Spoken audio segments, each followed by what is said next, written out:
As they emerged from the mist, the morning fog hovered low over Iana's main street.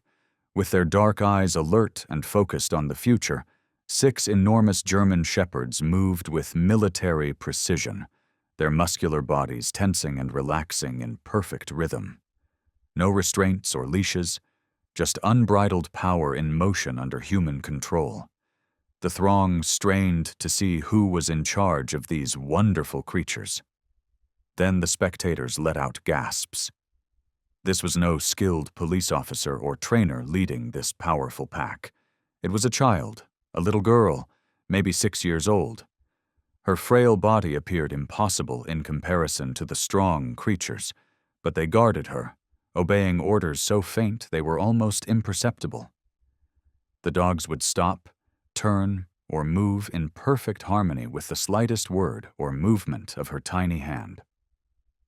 Eleanor Peterson narrowed her eyes and mumbled, "Something is not right about that," as she observed the scene. "Believe me when I say that there is a serious problem in that house, since no child could naturally govern those beasts. Nobody could have predicted that Eleanor's suspicions would set off a series of events that would reveal secrets more sinister and remarkable than anyone in Hyannis could have ever dreamed. Comment with your thoughts and the city you are watching from, and leave a like. Let us go on to the next part of the story." Lila Thompson was not always the quiet kid who used the smallest gestures to command German shepherds. Born to famed canine trainers Mark and Sarah Thompson, who served New England police forces. The happy chaos of a household where pets were family characterized Lila's early years. When Lila was just 3 years old, her parents realized she had a special talent when she was able to soothe their most irascible rescue dog with a simple pat. On a soggy October night in 2019, a pickup truck blew a red light, quickly ending the Thompsons' lives and leaving Lila emotionally and physically intact, but without any injuries. Selective mutism was one of the symptoms of the trauma. Lila just stopped talking to others and withdrew into a realm where her murmurs were only audible to the dogs. In order to explain her acute animal focus and inability to re-establish a human connection, doctors diagnosed her with moderate autism. Lila's new normal was living with her grandparents, Robert and Martha Thompson, in their ramshackle Hyannis Cape Cod home. The elderly couple, who were 74 and 72 years old, respectively, had to raise a 6-year-old who had experienced trauma while also caring for 6 German shepherds that were extremely well-trained. Max, Bella, Duke, Luna, Shadow, and Hope. Walking the active dogs, whose training would degrade without frequent exercise and discipline, was practically difficult due to Robert's heart ailment and Martha's arthritis. Due to their limited income, they are unable to pay for Lila's special therapy sessions, which do not seem to be helping much, and food for the pack. But understanding that the dogs offered solace that no person could, they refused to take away the child's final link to her parents. An extraordinary bond formed behind the Thompson residence's peeling blue door. In the attic, Lila found her parents' meticulous training logs, which were full of instructions, methods, and intimate observations about the personalities of each dog. However, using a flashlight, the child studied these books night after night, assiduously acquiring her parents' knowledge. The dogs responded to her language of delicate hand gestures, gentle touches, and soft whistles with remarkable accuracy. Lila made a silent decision when Martha's back pain became too bad to handle the daily walks. She just fastened the leashes of each dog to her belt one morning, walked them down the porch steps, and set out on the adventure that would soon divide and enthrall their little seaside village. The sight of Lila walking her dogs by herself through downtown Hyannis for the first time absolutely stopped traffic. Drivers craned their necks to see the unlikely parade as cars slowed to a crawl. Max, weighing close to 90 pounds, took point position as the 6 German shepherds moved in unison. With her red sneakers showing through the forest of dog legs, Lila, who was hardly noticeable within the mass of hair and muscle, walked with quiet purpose. At first, she preserved the park's side streets. However, her routes increased along with her confidence. She developed a morning routine by the third week that brought her down Main Street as stores were opening, attracting throngs of admirers who started keeping tabs on her appearances. "Would you look at that?" asked hardware store owner Frank Delaney, who was talking to no one in particular, pausing as he unlocked his business. He was not the only one who thought, "Those dogs mind that small kid better than my adolescents mind me." Videos taken on smartphones and shared by locals showed Lila leading her group through progressively difficult maneuvers. Without tangles or skipping a beat, a small motion from her tiny palm would send 3 dogs to the left, 3 to the right, and then back together at the corner. At crosswalks, the dogs gathered in a protective semicircle around her as she stopped, showing undivided attention until she allowed them to continue. At first, the good responses were greater than the worries. Lila rarely responded to tourists' pleas to take photos with Hyana's dog Whisperer, preferring to concentrate on her pets. To assure public safety, local business owners placed water bowls outside their establishments, and Officer James Connolly originally followed from a distance. Eventually, it turned into Lila's unofficial escort, and she was amazed at the control she displayed. He informed his station co-workers, "I have never seen K-9 units this disciplined in my 20 years on the police. We ought to be taking notes on anything the child is doing." The proprietors of Cape Cod Coffee started making Lila hot chocolate, although her grandma would typically pick it up later, explaining with a pitying smile that Lila does not steal from strangers. The neighborhood bakery also started preserving sweets in the shape of bones for Lila's pack. From behind the Venetian blinds of her Victorian home on Elm Street, Eleanor Peterson watched this rising star with increasing anxiety. As a self-appointed defender of community norms and former elementary school principal, Mrs. Peterson saw herself as uniquely positioned to spot situations that simply were not right. She started keeping track of Lila's walks and observed that the child seemed completely unattended for around 45 minutes every morning. She asked her husband, who had long since discovered that such inquiries needed no response, "Where are her grandparents?" In an instant, the hounds might turn against her or someone else. Simply put, it is negligence. There was a small but outspoken group of people in Hyana who were sympathetic to Mrs. Peterson's worries. Margaret Wilson started crossing the street whenever she saw Lila's shepherds coming, since her poodle had once been scared by one of them, even though there had been no physical contact. There were allegations of educational negligence after the PTA president questioned Lila's school enrollment. Rumors of Lila being weird and disturbed started to spread after she did not show up for the town's annual Easter egg hunt. Taking advantage of these whispers, Mrs. Peterson set up what she termed coffee hours for concerned citizens on her wraparound porch. Naturally, the topic of conversation shifted to the dog girl and her elderly grandparents, who were obviously unable to handle it. The Maytown Council meeting exposed the division within the community. Everyone knew that Lila Thompson was the true topic of the agenda, which was supposedly concerning leash rules in the downtown business sector. Latecomers had to stand along the walls and in the hallway beyond the ancient town hall's overflowing meeting room. As speakers walked up to the microphone, Mayor Williams, aware of the tension, tried to keep things in order.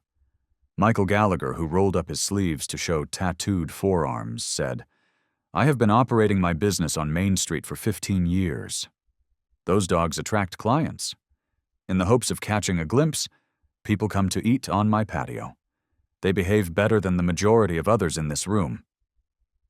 One side of the room erupted in applause. Diane Fuller responded with shuddering outrage, gripping her high-end handbag.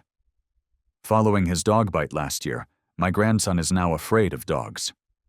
On his journey to the library, Should he have to come across 66 enormous ex-animals? How about his rights? The other side erupted in equal cheers. Residents discussed their remarks for more than 2 hours, exposing more ingrained ideas about parenting, safety, tradition, and change than they did about leash laws. Tom Stanley, a veterinarian, referenced studies on the intelligence and trainability of German Shepherds. Patricia Moore, an insurance agent, retorted with data on liability. They drew the battle lines but left the ordinance unaltered. Without specifically bringing up Lila, Pastor Richards of First Baptist Church spoke about our fear of the different the next Sunday.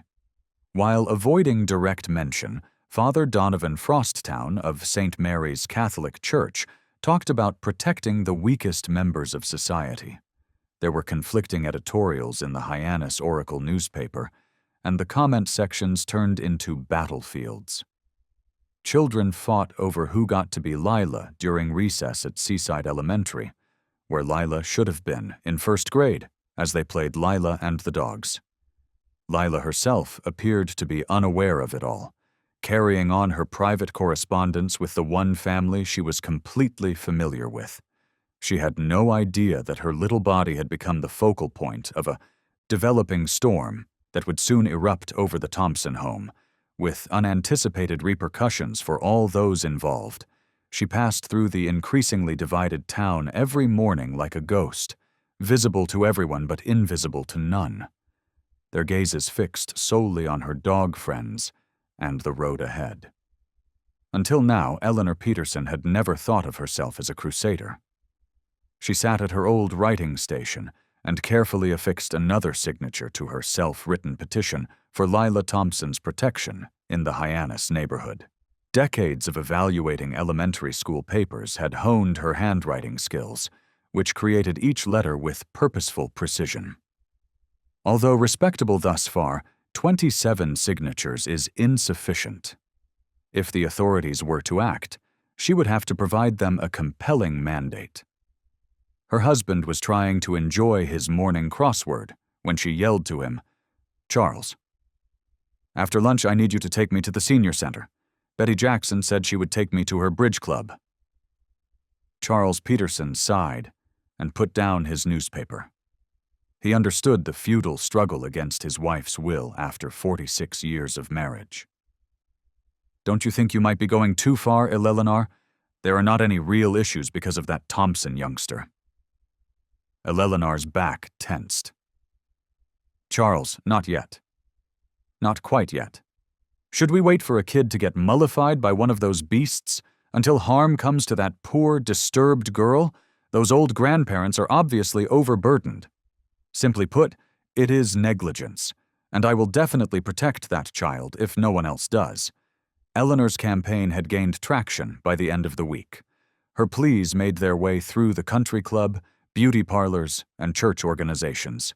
She set up a phone tree to notify supporters of Lila's walking schedule and enlisted Diane Fuller and Margaret Wilson as her lieutenants.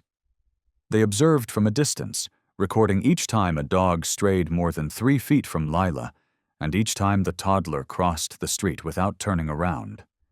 It, as well as the times when one of the shepherds snarled at a dog that was walking by. Standing during the open remark session at the Rotary Club luncheon was Eleanor's brilliant move. She started speaking to her friends and neighbors in the commanding tone she had mastered in school assemblies.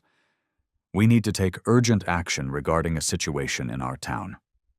Bernard Whitaker, the president of the club and the owner of 3 local insurance." Businesses immediately volunteered his help when she explained what she called a disaster waiting to happen. He passed Eleanor's petition to the next table and remarked, "My company would not insure a home with that liability risk." Councilwoman Victoria Harrington, who had lost the mayoral contest to Williams the year before, was Eleanor's most influential ally. "I will call my cousin at Child Services this afternoon." Seeing a political opportunity, Harrington pledged to investigate all pertinent ordinances and publicly commended the concerned residents for bringing this significant matter to light. The subtext was obvious. By not upholding the law, Mayor Williams had failed to protect the community. Eleanor's persuasiveness did not convince everyone. Officer Connolly declined to sign, claiming that he had not seen any infractions. In a letter to the Hyannis Oracle, veterinarian Dr. Stanley defended Lila's treatment of the canines. The proprietors of the coffee shop and bakery put up placards saying that they supported Lila in their windows. However, as Eleanor's systematic effort gained momentum, these voices of support became more and more muffled. In a surprising way, Eleanor's efforts paid off on a warm Tuesday morning. When Jonathan Pierce, a reporter for the local newspaper who had been traveling to Hyannis to visit his mother, saw Lila's procession, he saw at once a human interest piece that could go viral. That evening, his story, The Dog Whisperer Child, Miracle or Menace, went live online, featuring remarks from Eleanor Peterson, a worried community leader, and covertly taken photos of Lila. The tale took off like wildfire. By Wednesday, the story was dominating national morning shows. Is this unique child endangered or gifted? Speak to a chipper host. Next up is the 6-year-old who led 6 German shepherds through a town in Massachusetts. Social media helped spread the word. Across the country, the hashtag #DogWhispererChild became popular. Millions of people watched a video montage of Lila walking her pets. On both sides, online petitions arose. One is calling for action to save Lila, while the other is supporting her right to continue having a relationship with the animals. Animal behaviorists who had never met Lila or her pets gave conflicting advice. Based just on images, child psychologists conjectured about attachment issues and trauma responses. The Thompson family found this unexpected fame to be too much to handle. At the end of their driveway, reporters set up camp. At all hours, strangers knocked on their door. The stress caused Robert Thompson's heart to palpitate, necessitating a brief hospital stay. After getting calls from all across the nation, both encouraging and threatening, Martha changed their phone number. Lila withdrew even further into her own world at this time, refusing to leave the house save to walk the increasingly restless dogs before dawn. Local authorities had to react as a result of the national focus.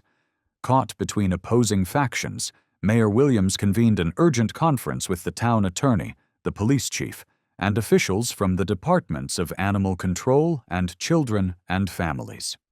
Media from Boston and Providence attended the ensuing press conference, which was held on the steps of Town Hall. All of our residents' safety and well-being are very important to the town of Hyannis. The mayor declared that despite the chilly breeze, he was perspiring. We have opened an official investigation into the circumstances surrounding Lila Thompson, and we will adhere to established procedures to decide on the best course of action. No one was pleased by the purposefully ambiguous statement. Prominently behind the press contingent, Eleanor Peterson declared loudly that it was too little, too late. When the animal control officer brought up a safety evaluation of the dogs, Lila's supporters jeered. Cable news commentators discussed the ramifications for child welfare policy, parental rights, and even safeguards under the Americans with Disabilities Act, while online commentators analyzed every word for hidden meaning. A black vehicle with government license plates pulled into the Thompsons' driveway as the sun was setting that night. From behind lace curtains, Martha held her husband's hand when DCF caseworker Melissa Rodriguez and Animal Control Officer Brett Jameson came to their home. Lila stepped closer to Max and buried her little fingers in his thick fur after noticing her grandparents' anguish. Mr. and Mrs. following introductions. Thompson, caseworker Rodriguez, spoke in a neutral, professional tone.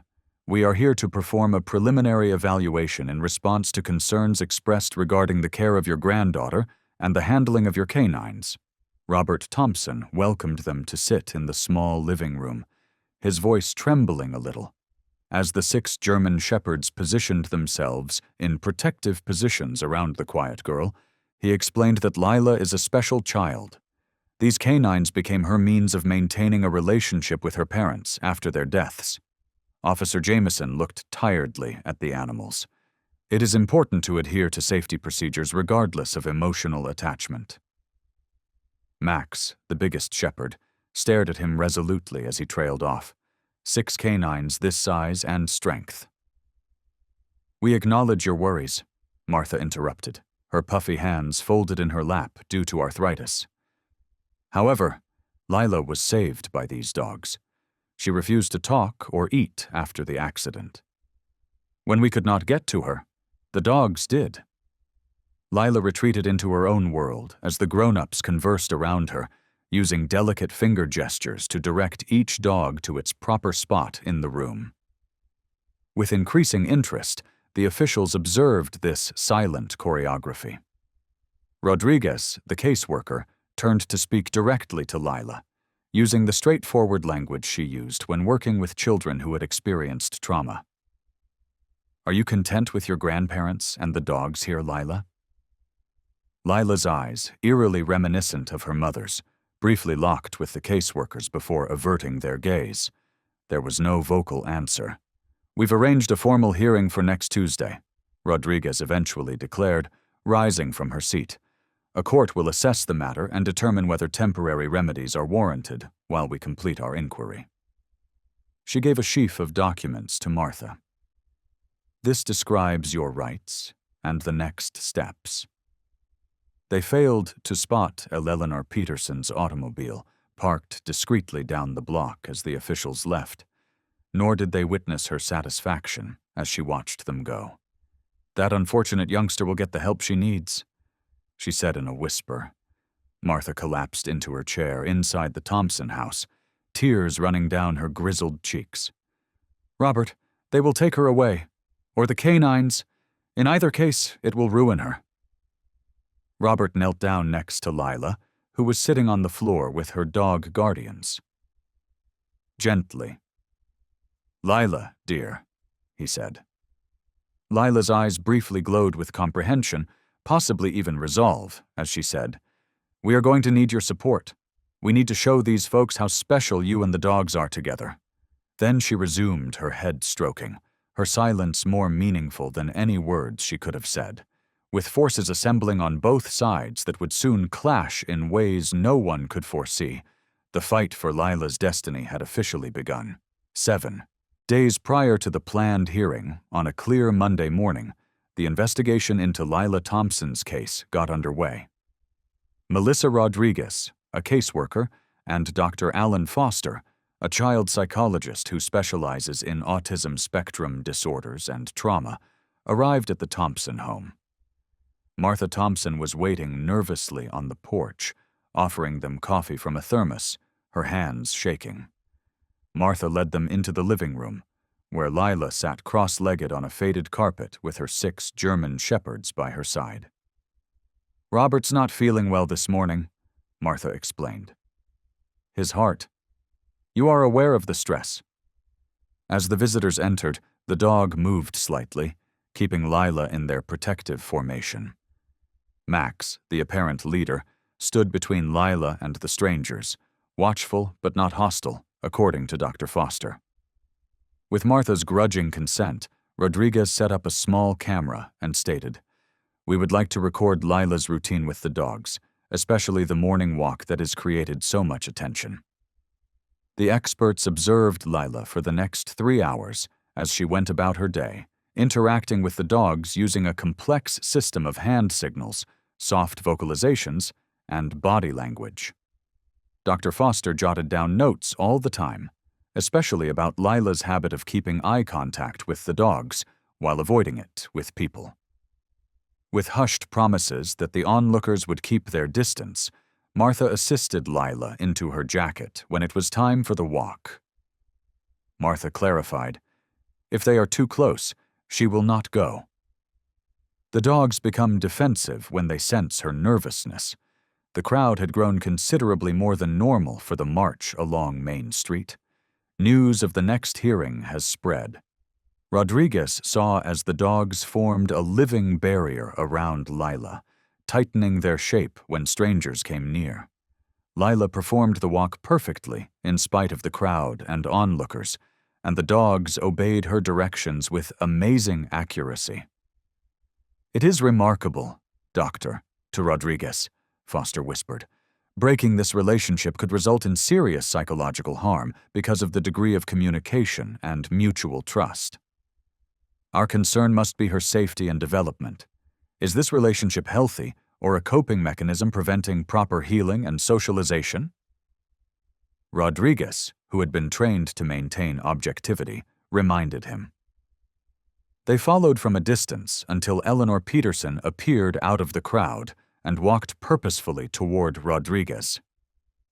"Do not you see it? Now, a child that age cannot possibly control those animals in an emergency. It is an accident waiting to happen," she said, loud enough for passers-by to hear. Rodriguez remained professional, saying, "We are conducting a thorough assessment, Mrs. Peterson. We appreciate your concern, but I cannot discuss our findings at this time." Other professionals joined the team to continue the daily observations throughout the week, including a veterinary behaviorist to examine the dogs, an occupational therapist to analyze Lila's developmental growth, and an aged care social worker to address the grandparents' ability. With clipboards, cameras, and specialized assessment tools in hand, the Thompson home became a revolving door for professionals, and Lila continued to withdraw into silence, speaking only to her dogs and occasionally nodding briefly to her deteriorating grandparents. On the third day of observation, an unexpected incident exposed a new aspect of Lila's relationship with her dogs. Stressed out and suffering from a heart condition, Robert Thompson passed out in the kitchen while making lunch. Max, who had been lying next to Lila in the living room, stood up abruptly, ears forward, and hurried to the kitchen, followed right away by Lila. By the time he does that, Martha explained later after the paramedics had checked Robert and advised rest. Lila had already placed her grandfather in the recovery position when Foster arrived at the doorway, with Max standing watch and the other 5 dogs forming a perimeter. Max always knows when Robert is about to have an episode. Dr. Foster and Rodriguez exchanged glances. Some dogs have the ability to sense changes in body chemistry preceding seizures or cardiac events. It is well documented but rare. Max alerted Lila.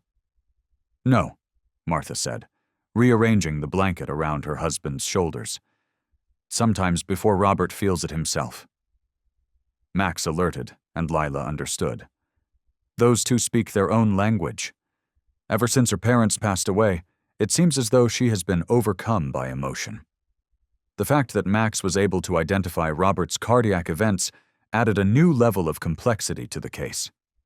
Rodriguez conferred with her supervisor, who approved the introduction of Samantha Miller, a service animal assessment specialist. "This is not just a pet," Miller noted in her subsequent report. "Max is working as an untrained but effective medical alert dog." Miller spent a whole day studying Max's behavior. Around Robert, proving the dog did in fact demonstrate alerting behaviors prior to Robert's more moderate episodes. The Cape Cod Service Dog Association offered to offer formal training to formally certify Max, and local medical organizations expressed interest in researching his abilities. As word of this development gained traction through Hyannis's informal gossip network, public opinion started to change. Even some of Eleanor Peterson's supporters started to wonder if it was really in anyone's best interests to separate Lila from the dogs. But Eleanor was unconvinced. If anything, they should keep the one useful dog and remove the others. One dog displaying useful behavior does not justify a child being surrounded by 6 dangerous animals, Eleanor insisted to anyone who would listen. When Dr. Nathan Jackson, a young veterinarian who had recently joined Dr. Stanley's practice, asked permission to watch Lila with the dogs from a professional standpoint, the investigation took a different turn.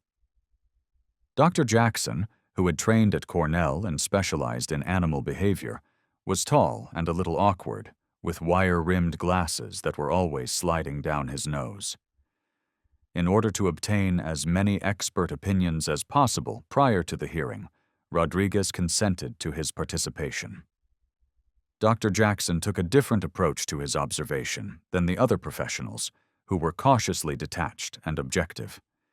He watched in silence for an hour before asking Martha's permission to sit on the floor close to Lila. But not too close.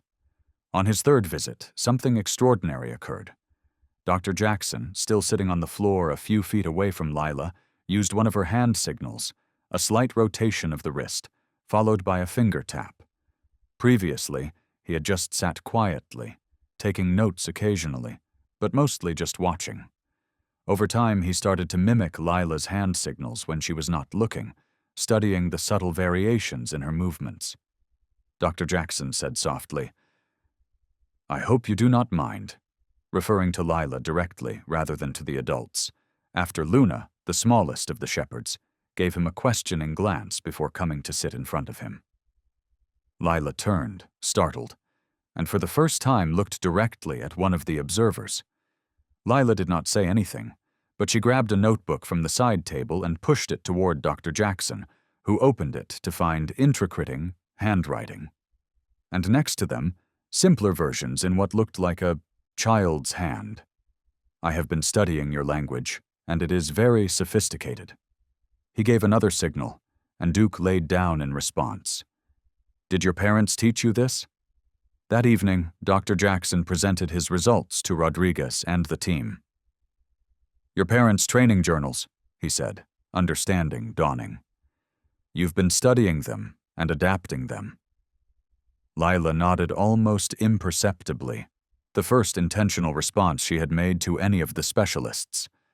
Excitedly, he explained, "She is not just mimicking her parents' techniques," adding, "she is innovating, creating her own variations adapted to her size and the specific personalities of each dog. It is extraordinary. I have never seen anything like it." To return to the main question, Rodriguez asked, "But is it safe?" "These dogs aren't just trained, they're devoted." His voice took on a passionate quality that surprised his more reserved colleagues. They see Lila as both a leader in charge and something to be both obeyed and protected. Breaking that bond would be devastating, not just emotionally but developmentally. Jackson answered without hesitation. "Through these relationships, she is learning empathy, responsibility, and nonverbal communication." The investigation team prepared their reports as the hearing drew near, each contributing their professional viewpoint to the intricate case. Despite their nervousness, Martha and Robert Thompson found solace in the growing interest and comprehension of the majority of the experts. The night before the hearing, however, Dr. Jackson paid an unexpected visit to the Thompson residence with a big folder and said, "May I meet with you privately?" As Lila stayed in the living room with the dogs, he requested Martha and Robert, who escorted him to the kitchen. Spreading articles and research papers across the kitchen table, he explained, "I have been reviewing literature on selective mutism and animal-assisted therapy. There are documented cases where children who would not speak to humans first communicated through animals before transferring those skills to human relationships." "That's what we've hoped." Robert Thompson's eyes welled up with tears. "But we're not professionals. We're just trying to keep what's left of our family together. I believe Lila's relationship with these dogs could be the bridge back to human connection, not a barrier to it." He pushed his glasses up his nose, his eyes bright with conviction. Dr. Jackson firmly stated, "I would like to testify at tomorrow's hearing." With your consent, the Barnstable County Courthouse hearing room was packed, and the following morning, Judge Sandra Ostrowski, who is renowned for her family law knowledge and no-nonsense style, looked out over the packed gallery with a warning glare that instantly put an end to the muttering. At the petitioner's table sat Eleanor Peterson and her lawyer, a grim-faced Boston woman. At the respondents' table were Martha and Robert Thompson, represented by James Collins, a local lawyer who had volunteered his services after hearing about their predicament. Lila sat between her grandparents, staring at her lap. And the dogs stayed at home, under the watchful eye of a veterinary technician. The judge listened intently, occasionally probing with pointed questions that demonstrated Melissa Rodriguez's careful examination of the case files, and she began by summarizing the findings of the investigation team, summarizing the various expert assessments with professional detachment. The testimony continued for more than an hour, with specialists offering sometimes conflicting opinions regarding Lila's welfare and development. When called to testify, Jackson's manner changed from his typical academic awkwardness to fervent advocacy, describing his observations of Lila's communication system, how she adopted her parents' training methods, and how Max seemed to be able to identify Robert's cardiac events. He also cited studies that demonstrated the therapeutic benefits of human-animal bonds for children with communication disorders and trauma. As a professional, I concluded, looking straight at the judge, I propose a supervised program to build on this extraordinary bond, using it as a foundation for expanded human connection and communication. Separating Lila from these dogs would cause profound psychological harm, with no countervailing benefit. Eleanor Peterson's lawyer cross-examined Dr. Eleanor sat ramrod straight throughout, nodding occasionally in agreement at particularly pointed questions. And when it was her turn to testify, she portrayed herself as a concerned citizen with decades of experience in child development from her career in education. Jackson questioned his experience, objectivity, and the scientific basis for his conclusions in an aggressive manner. She said, "I have nothing but compassion for the Thompson family," with the authority of her previous position in her voice, "but compassion must not blind us to danger." 6 strong animals capable of causing serious harm under the control of a traumatized child who is mute is not a stable situation. Judge Ostrowski called a brief recess as the hearing continued into its 4th hour, and reporters gathered around the participants as supporters from both sides exchanged tense glances. She methodically laid out her concerns, presenting printed photographs of German Shepherd attacks gathered from internet searches.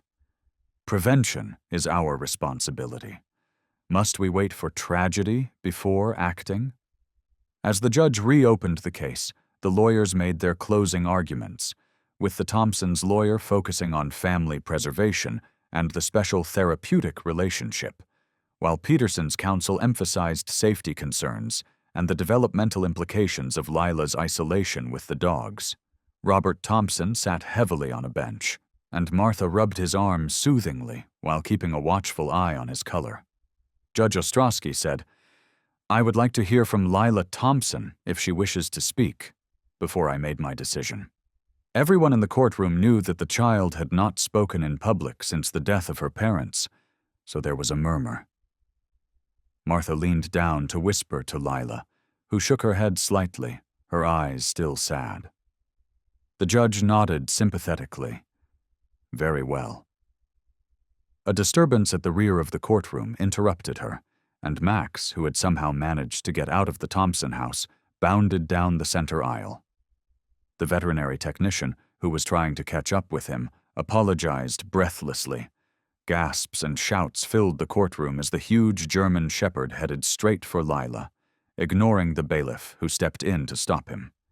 This was a moment no one could have predicted, and it set the stage for revelations that would change not only Lila's circumstances, but also the community's perception of her extraordinary relationship with her dogs. Max's direct approach to Lila caused the courtroom to freeze in collective shock. Judge Ostrowski, who is well known in Barnstable County for her rigorous adherence to protocol, momentarily lost her words, and the bailiff hesitated, his hand instinctively reaching for his holster in reaction to the presence of the large animal. "Doctor, he is not aggressive," he said firmly, and Jackson stood up quickly, holding up a reassuring hand toward the officer. Please do not make any sudden movements." Max arrived at Lila, who calmly placed her small hand on his head. The dog's perceptive eyes looked around the room before focusing on Robert Thompson, whose face had become frighteningly pale during the proceedings. Dr. Jackson stepped forward. "Mr. Thompson, are you feeling ill? Max might be alerting." Robert waved dismissively, though his breathing seemed labored. "I am fine, just the stress." "Your Honor," Dr. Jackson said to the judge. Max turned from Lila and walked over to her grandfather, pushing his knee insistently. Judge Ostrowski, regaining her composure, nodded to the bailiff and said, "Call for medical assistance, please." She pointed to the gallery and said, "Court will take a 15-minute recess. Everyone except the immediate parties and medical personnel, please clear the courtroom." This may be exactly the medical alert behavior we discussed in testimony. Max is suggesting that Mr. Thompson may be experiencing cardiac distress. Paramedics arrived to examine Robert as the spectators grudgingly filed out, buzzing with excitement at the dramatic turn of events, to confirm elevated blood pressure and irregular heart rhythm, necessitating further evaluation at the hospital. Max remained vigilant throughout their assessment, occasionally returning to Lila as if to provide updates before returning to his post beside Robert. While strapping Robert to a transport chair, one paramedic said, "The dog was right. If he had not received treatment, this may have developed to a major cardiac attack." Martha, divided between staying with Lila and going with her husband, looked helplessly at Melissa Rodriguez. "Robert needs me, but I cannot leave Lila alone." Rodriguez was about to reply when Dr. Jackson took a step forward. "If staying with Lila would help, I would be open to it. And maybe Max ought to go with Mr. Thompson. The medical staff may find his alerting useful." After watching the scenario with great curiosity, Judge Ostrowski rendered an unusual ruling. "Would your granddaughter feel at ease staying in my rooms with Dr. Thompson, Mrs. Thompson? Jackson, as we resolve this? We will not make any judgments without you, I swear." Lila gave Martha a quizzical glance and a barely noticeable nod. Judge Ostrowski took Lila and Dr. Jackson to her private quarters as Robert was wheeled out, Max at his side, Martha anxiously behind him. Eleanor Peterson and the lawyers were among the other courtroom participants, who were told to return in an hour. Lila sat stiffly in an enormous leather chair in the judge's chambers, her gaze glued to the ground. "Keeping a respectful distance, Doctor." Jackson talked gently about the dogs, sharing stories of his own German shepherd as a boy, and posing mild queries that did not need a spoken answer. From behind her desk, Judge Ostrowski saw the methodical, non-threatening approach. "You have taught them brilliantly," Dr. Jackson said, pulling several photos out of his pocket after over 20 minutes of one-sided talk. "I took these during my visits," he said, setting them on the coffee table for Lila to view. "Your parents would be quite proud." Lila's gaze strayed to the unposed pictures of her exercising with the dogs. "He is extraordinary, Doctor." Jackson added, "But I think you are the most extraordinary part of the equation." Her tiny fingers extended to touch a photograph of Max standing protectively next to her, demonstrating for the first time that she was genuinely interested in something other than her immediate concern for her grandfather. At last, Judge Ostrowski said, "I know this is difficult. Everyone talking about you, making decisions about your life. I imagine it feels like no one is really listening to what you want. The communication you have developed, the trust you have built, it is remarkable." She moved from behind her desk and sat in an adjacent chair, being careful not to crowd the child. Judge Esterke translated, "Your family." And Lila nodded. "I would like to listen if you are willing to tell me. It does not have to be with words if that is too hard right now." Lila looked up at the judge's face for a moment, then back at the pictures, and after a long moment, she pointed to the picture of all 6 dogs encircling her on the living room floor. Jackson took a notepad out of his briefcase and said, "Want to write down your thoughts?" He said, "Ord, draw it, perhaps." Lila took the pad and pen, bending over it intently, and for a few minutes, the only sound in the room was the gentle scratch of a pen on paper. When she eventually turned the pad around, both adults were shocked to see a carefully composed sentence in neat printing rather than a child's drawing. Dr. Jackson blinked in surprise. "Please do not take my dogs away. They keep the nightmares from coming back." "Lila, you can write very well." Lila returned the pad and wrote another line that I can read as well. "Mom and Dad taught me early." "Why do not you speak?" Judge Ostrowski asked gently. "Is it because it hurts too much?" Lila replied. "I make an effort, but they refuse to emerge." As the written conversation progressed, Lila revealed more about her comprehension of the situation than anyone had anticipated. She acknowledged her grandparents' struggles, acknowledged the community's concerns, and displayed a level of sophistication of thought that had blighted her for 6 years. "It scares Grandma and Grandpa when I try too hard." She wrote, "The dogs still hear Mom and Dad in my hands," a poetic expression of her belief that the training techniques connected her to her parents. Most importantly, she described the crucial role the dogs played in helping her emotionally survive after witnessing the deaths of her parents. As the hour came to an end, Judge Ostrowski had to make a decision. Lila looked at the notepad for a long time before writing, "Will Max come back?" She explained, "We need to return to the courtroom soon." "But Lila, the court needs to hear your voice, not necessarily in words, but in some way that everyone can understand." "Based on what you have shared, I believe I understand your wishes better." "I will see to it, Doctor." The German Shepherd was now lying at Lila's feet under the respondents' table at Judge Ostrowski's direction, Jackson promised. When the court reconvened, Martha Thompson had returned, reporting that Robert was stabilized and undergoing tests. Emacs had in fact proven useful to the medical team, alerting to another irregularity that prompted preventative treatment. "Before I hear final arguments," Judge Ostrowski said, "I would like to address some additional information that has come to light during our recess." She described her conversation with Lila, highlighting the child's ability to communicate through writing and her explicit expression of her wishes regarding the dogs. "His presence is both a comfort to the child and a living demonstration of the bond at issue." "Your Honor, ex parte communications with a minor child without counsel present are highly irregular. We request these statements be stricken from consideration." Eleanor Peterson's lawyer protested right away. Judge Ostrowski gave the lawyer a stern look and said, "Counsel, this court's primary obligation is to determine what serves the best interest of the child." The lawyer insisted, "The girl is traumatized and obviously emotionally dependent on these creatures. I will take into account all pertinent evidence, especially the child's own wishes when she has found a way to express them. She is unable to evaluate what is best for herself objectively." Something changed in the courtroom atmosphere at this statement. Lila, who had been sitting still next to her grandmother, straightened up and seemed to give a signal by moving her hand to Max's head. The dog stood quietly as Lila moved from her chair to stand next to him, and Martha reached for her granddaughter. "You do not have to, Lila, honey." But Lila had already stepped forward, her little hand resting on Max's back as though she was taking strength from his firm presence.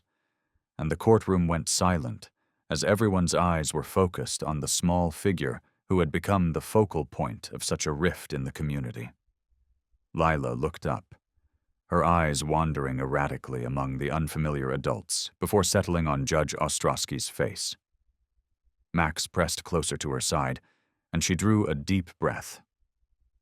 "The dogs," Lila started, her voice so soft it was hardly audible. "They are not just pets." The sound seemed to startle even Lila herself, and she swallowed hard, clearly struggling. "They keep me safe," she added, each word forming with tremendous effort, but growing slightly stronger. There was a collective gasp in the courtroom as Max pulled me out of the back seat before the fire. Even though none of the investigation reports or prior testimony had ever mentioned Lila's presence at her parents' fatal accident and her rescue by one of the dogs. Max saved me then. All the dogs save me every day from the dreams. Lila continued, the words coming haltingly but with increasing determination. Martha Thompson covered her mouth, tears streaming down her face. She never told us, she whispered to Rodriguez. We thought she was with the babysitter when it happened. The police simply stated she was found at the scene unharmed. The courtroom was completely silent as Lila turned and walked back to her chair, Max keeping pace with her. Martha embraced her granddaughter, sobbing quietly, while Lila herself remained dry-eyed, as if the immense effort of speaking had left no energy for tears. Her voice broke slightly from the pictures in my head. Please do not take them away. They are the only part of Mom and Dad I have left. I think we've heard the most important testimony in this case. Eleanor Peterson, whose stiff posture had gradually softened during Lila's statement, slowly stood up. For perhaps the first time since the proceedings began, she looked at Lila directly, not as a subject of concern, but as a person deserving of respect, said Judge Ostrowski, appearing moved, but remaining composed. Your Honor, she said in an unusually hesitant tone, I took this step because I thought the child was in danger. She hesitated, as if struggling with an internal conflict, and then, I still think that appropriate precautions must be in place, but I cannot in good faith continue to argue for removing these animals from Lila's life. Not after what we've just witnessed. Her attorney tugged at her sleeve in obvious dismay, but Eleanor continued, I would like to withdraw my petition, but the request that the court consider ordering some form of professional oversight to ensure ongoing safety and to support Lila's continued recovery. The judge gave a contemplative nod. She turned to the courtroom and said, Thank you, Miss Peterson. I appreciate your willingness to reevaluate your viewpoint. I am ready to render my decision in light of the unique facts of this case and the information that was provided today. In her well-considered ruling, Judge Ostrowski acknowledged the valid worries expressed while reaffirming Lila's special attachment with her dogs. Dr. Jackson was particularly assigned to create a rehabilitative program that would build on Lila's communication skills, and she ordered a 6-month monitoring period with frequent visits from both child welfare services and animal behavior specialists. Most importantly, she decided that Lila could have the dogs as long as specific safety measures were followed, and the grandparents were given more support services.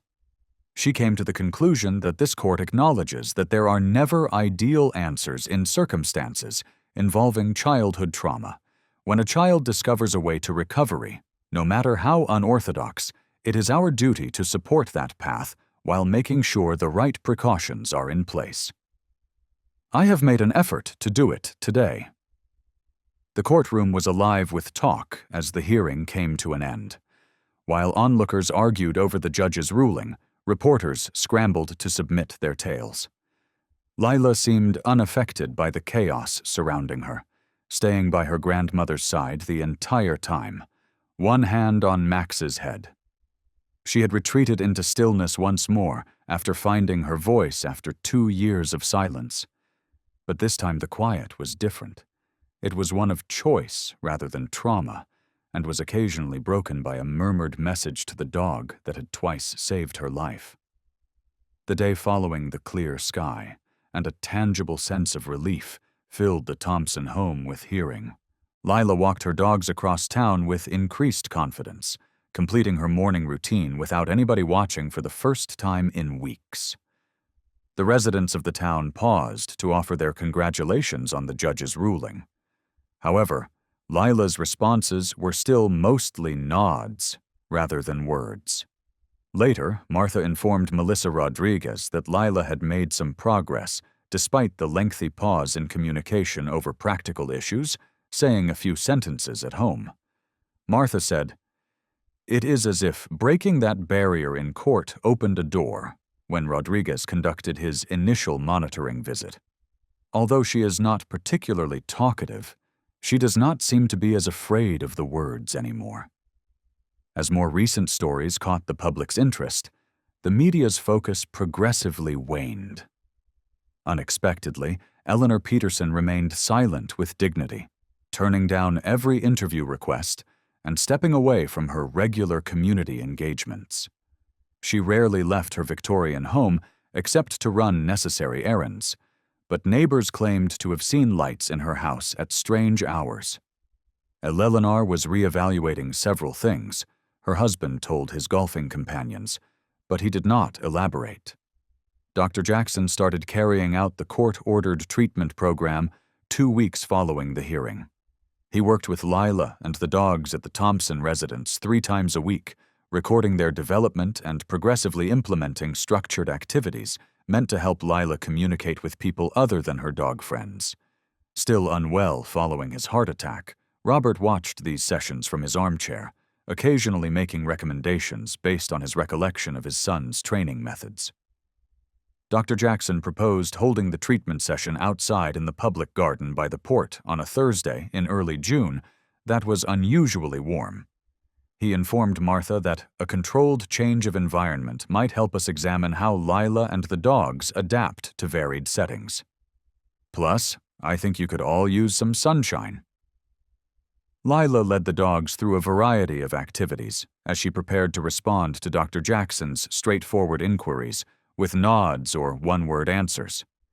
Tourists took notice of them, but the doctor handled the encounters well, giving just enough information to pique interest while shielding Lila from prying eyes.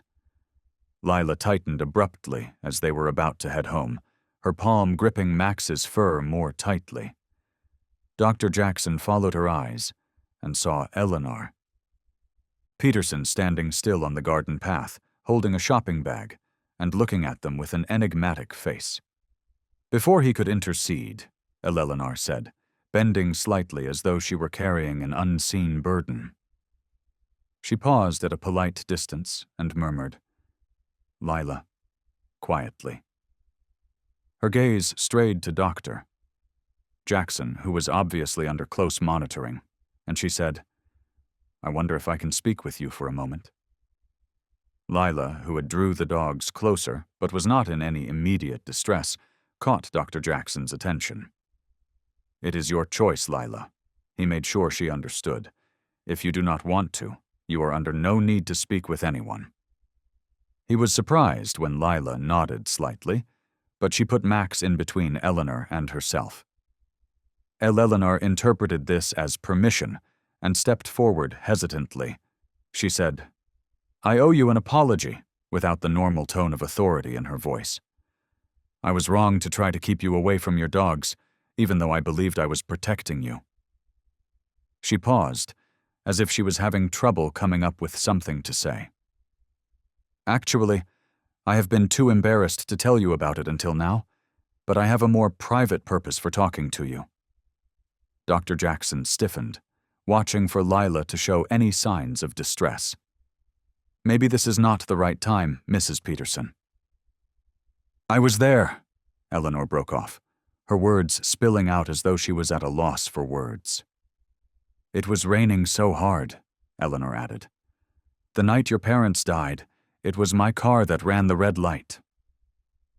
The realization lingered in the air like a physical presence, and Lila's eyes widened as her body went completely still. The dogs, sensing her shock, moved in a subtle way to create a tighter barrier around her. Her voice was hardly more than a whisper, and I was too preoccupied to notice the light change, because I was arguing with my husband on the phone. When I finally saw your parents' car, it was too late, and tears were streaming uncontrollably down her lined face. The police reported that it was an accident due to poor visibility and bad weather, and no charges were brought. Dr. Jackson moved protectively towards Lila, but she surprised him by putting a restraining hand on his arm. Her face had turned pale, but her eyes were still focused on Eleanor with a seemingly unadulterated intensity. When I saw you with those dogs, Eleanor added, walking past my house every morning. It resembled a haunting. My previously suppressed remorse returned with a vengeance. In order to make myself feel better about the horrible thing I had done, I persuaded myself that you were not secure, that the dogs were dangerous, and that there was any other reason why I should interfere. Her voice broke, but I understood I was not protecting you when I saw you in court and heard you speak for the first time. My goal was to shield myself from my own shame. Lila remained silent for so long that Dr. Jackson started to have concerns about her mental health.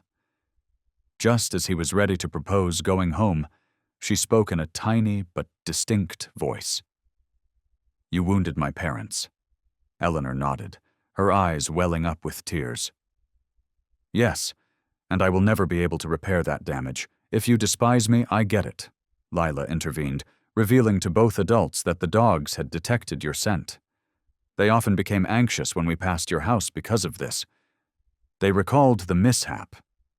The fact that the canines had identified Eleanor's scent from the crash scene, a previously undiscovered detail, landed with devastating force. Before their eyes, Eleanor appeared to physically contract, her shoulders hunching inward as though to shield her heart from this last affirmation of her duty. Lila, I am very sorry. For so long I have wanted to tell you, but cowards have kept me quiet. I am not asking for forgiveness. Eleanor started to add something else, but a startling noise interrupted her. A gaggle of pigeons were startled into flight when a bike rushed around the corner of the garden walk. Lila jumped in horror as the sudden movement and sound came from just behind her. Max saw this as a threat and reacted right away to get in the way, putting himself between Lila and the alleged menace. Eleanor moved forward out of instinct in that moment of bewilderment, maybe to grab Lila or to stabilize herself. Max, who was already on high alert, responded defensively when he saw the person his animal senses linked to harm to his family. With a warning bark, he surged forward, obviously defending his position rather than attacking. The dog's abrupt action frightened Eleanor, who stumbled and fell back onto the paved path. As soon as possible, Dr. Jackson stepped in and gave Max a command that Lila had taught him during their sessions. The damage was done, but the dog quickly retreated and went back to Lila's side. Clinging to her arm and panting, Eleanor lay on the ground. Mrs. Peterson, are you hurt? Dr. Jackson swiftly knelt next to her to check for trauma. My arm! Exclaimed Eleanor. Looking across Dr. Jackson to Lila, who had the dogs under excellent control despite the disruption, she said, I think I may have broken it in the fall. The doggy didn't actually bite me. He was keeping her safe. I simply stumbled. Even after Eleanor clarified, the episode garnered media attention right away. A park visitor reported a dog attack to 911. Police and paramedics showed up in a matter of minutes, causing the very scene that Judge Ostrowski's cautious decision had aimed to avoid.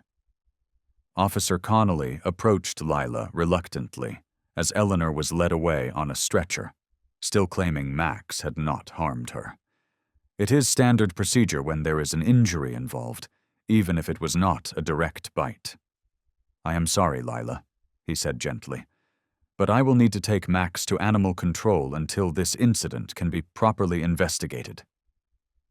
Lila's face crumpled in distress, her newly discovered voice abandoning her completely as she clung to Max's fur. Doctor, I do not have a choice here, Doc. There are protocols we have to follow. We will make sure he is well cared for, and you can come visit him at the facility until this gets sorted out. Jackson attempted to step in, citing Eleanor's own statement as evidence that the dog had not attacked, but the officer sadly shook his head.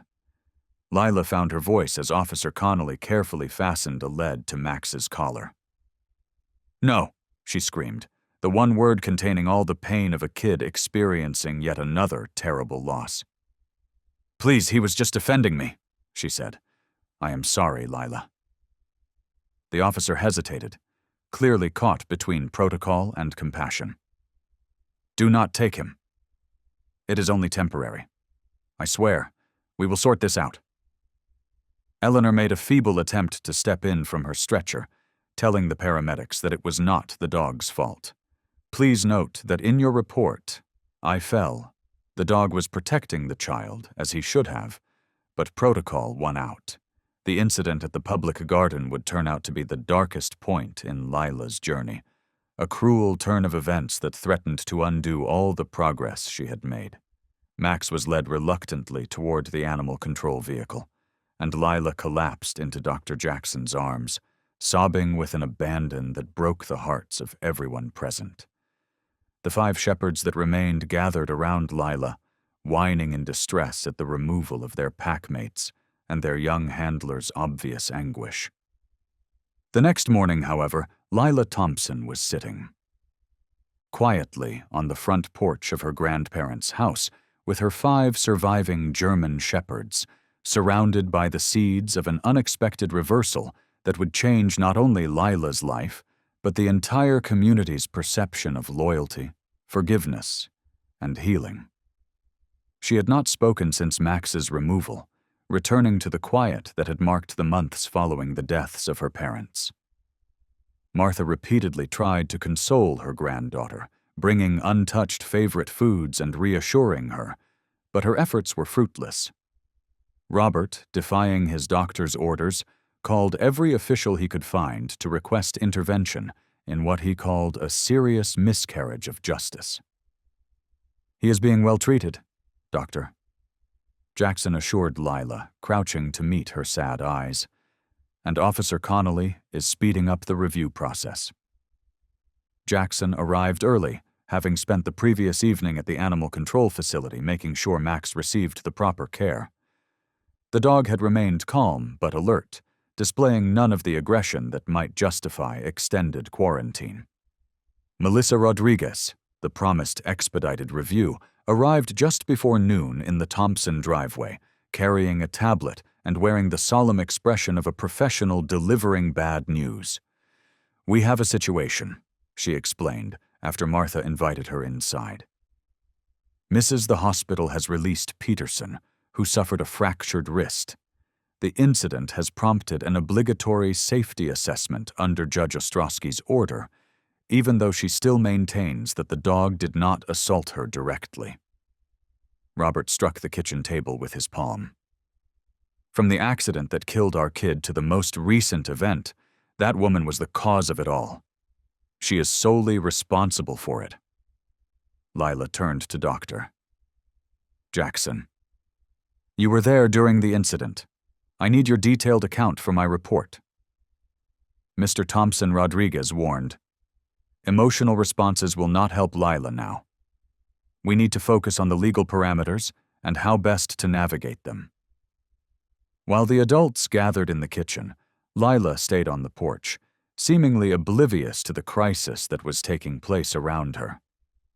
Michael Gallagher, the tattooed restaurant owner who had defended Lila at the town meeting months earlier, showed up out of the blue to interrupt the spontaneous strategy session, and only Duke, the most perceptive of the remaining shepherds after Max, seemed able to elicit any response from her, occasionally earning a gentle stroke when he placed his head in her lap. He stood awkwardly in the kitchen doorway and said, "I am sorry to interrupt, but I think you all need to see something." He pointed to the porch where Lila was sitting and said, "My restaurant installed security cameras last year as part of the harbor revitalization project. They cover the waterfront and part of the public garden. Following yesterday's incident, I went through our footage from the previous few months and said, 'You need to see something from about 8 weeks ago.'" Martha escorted the group to the living room, where Robert's old desktop computer comes to life, and Michael inserted the drive and found a video file that was 6 weeks prior to the courthouse hearing. "I checked the cameras later that day, but I did not look closely enough until now," he explained, and the footage, though grainy, clearly showed the public garden from an elevated angle. "This was a Tuesday morning," he explained, and my staff noticed that Lila did not pass by the restaurant for her usual walk. The timestamp read 5:47 a.m., which was earlier than Lila's typical walking time, and the screen showed Lila walking into the frame by herself, with Max by her side, and heading toward the garden center's little ornamental pond, where she was kneeling at the edge to look at something in the water. Michael explained that the pond was being cleaned that week, and they drained it halfway for maintenance, but they left the pump running. The camera caught Lila's desperate thrashing, clearly struggling in water that, while not deep, posed a significant danger to a small child, unable to regain her footing on the slippery surface as she leaned precariously over the concrete edge, reaching for what looked like a toy boat stuck near the center, and then suddenly slipping, falling headfirst into the partially drained pond. Max responded immediately. The dog jumped into the water without hesitation, moving his body under Lila to push her to the surface, and after a few tenth seconds, he was able to lead her to the edge of the pond and propelled her onto the concrete rim with his strong body. Lila collapsed at the edge of the pond, coughing violently, and Max pulled himself out next to her, shaking water from his coke and nudging her repeatedly until she sat up. At the end of the video, there was silence in the Thompson living room as Martha pressed her shaking fingers to her lips. The video showed Lila embracing the dog, clearly shaken but seemingly unhurt. And then, after a few minutes, standing unsteadily and leaving the garden, leaning against Max for support.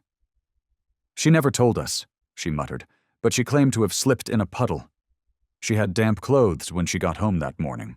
Dr. Jackson would have examined the video's frozen last frame if Max had not been present. This supports my observations of their relationship. Max actively defends Lila, acting independently when needed to ensure her safety rather than merely following orders. She looked up. "Mr. Gallagher, would you be willing to provide this footage for the official review?" "Already made copies?" Michael said, passing her a duplicate drive. Rodriguez tapped notes into her tablet with renewed purpose. This footage gives important context for yesterday's incident. Max's response to Mrs. Peterson can be clearly described as protective rather than aggressive, consistent with a documented pattern of behavior. That dog is a hero, plain and simple, and I am happy to testify if needed.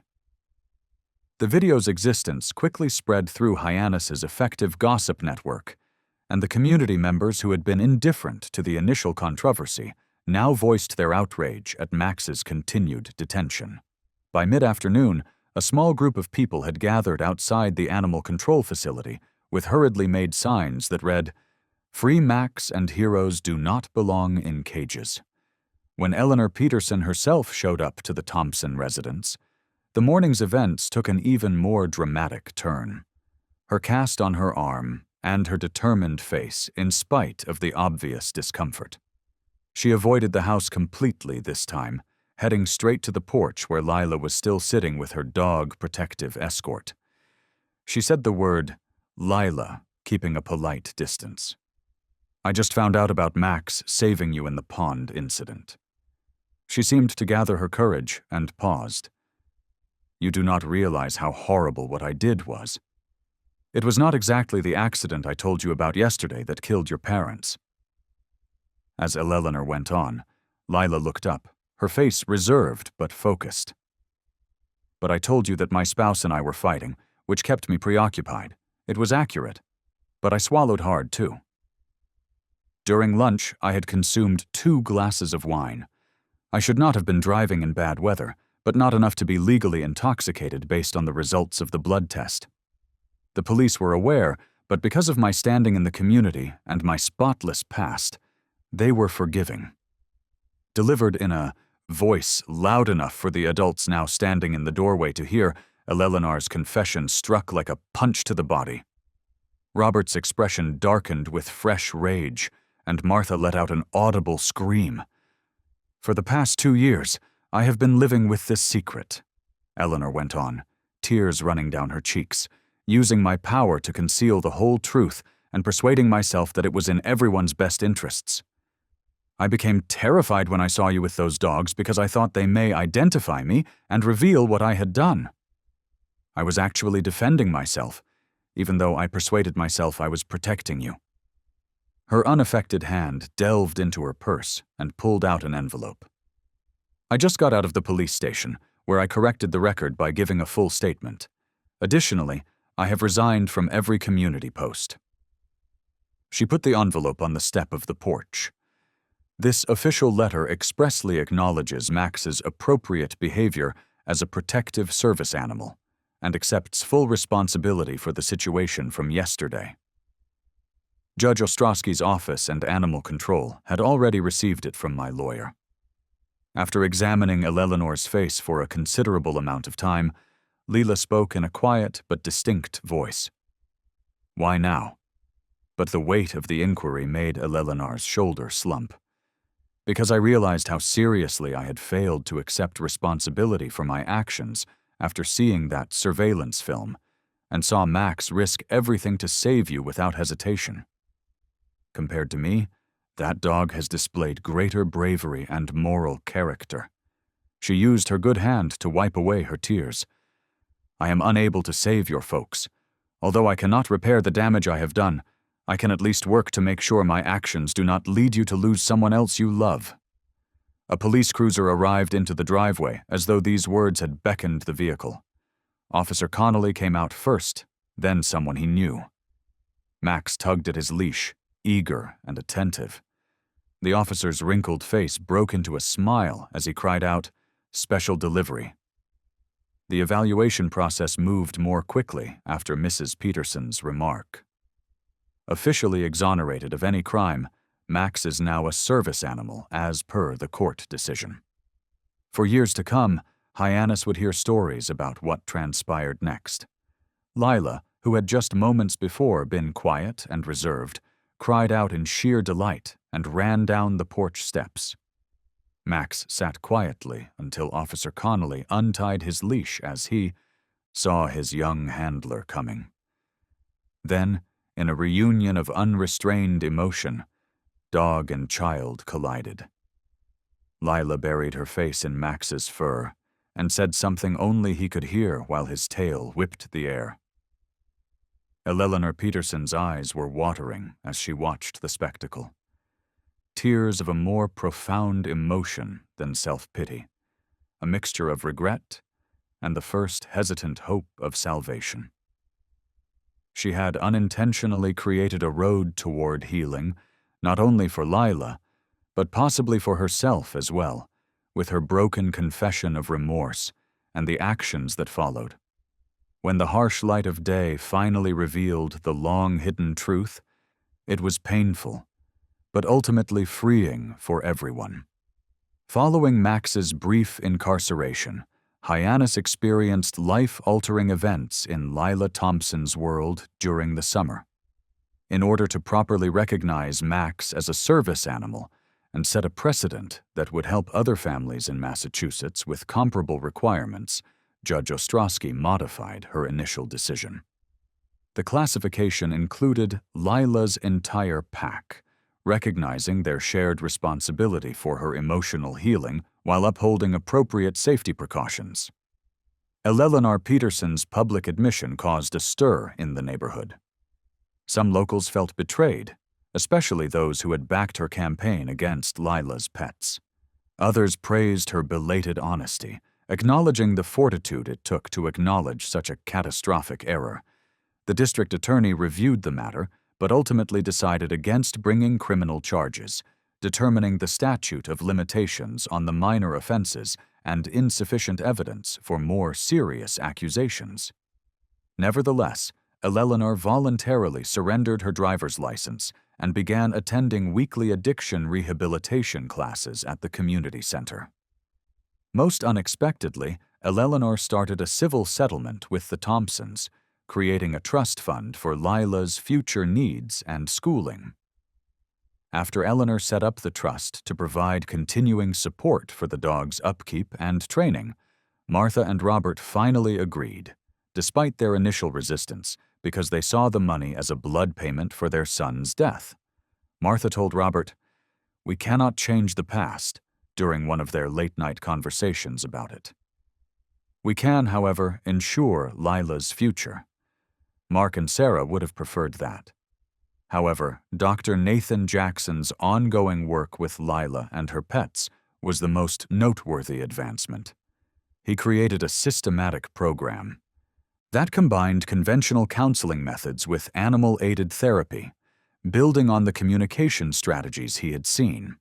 Lila was a colleague and a patient. Her special relationship with the dogs gave her insights that improved the process.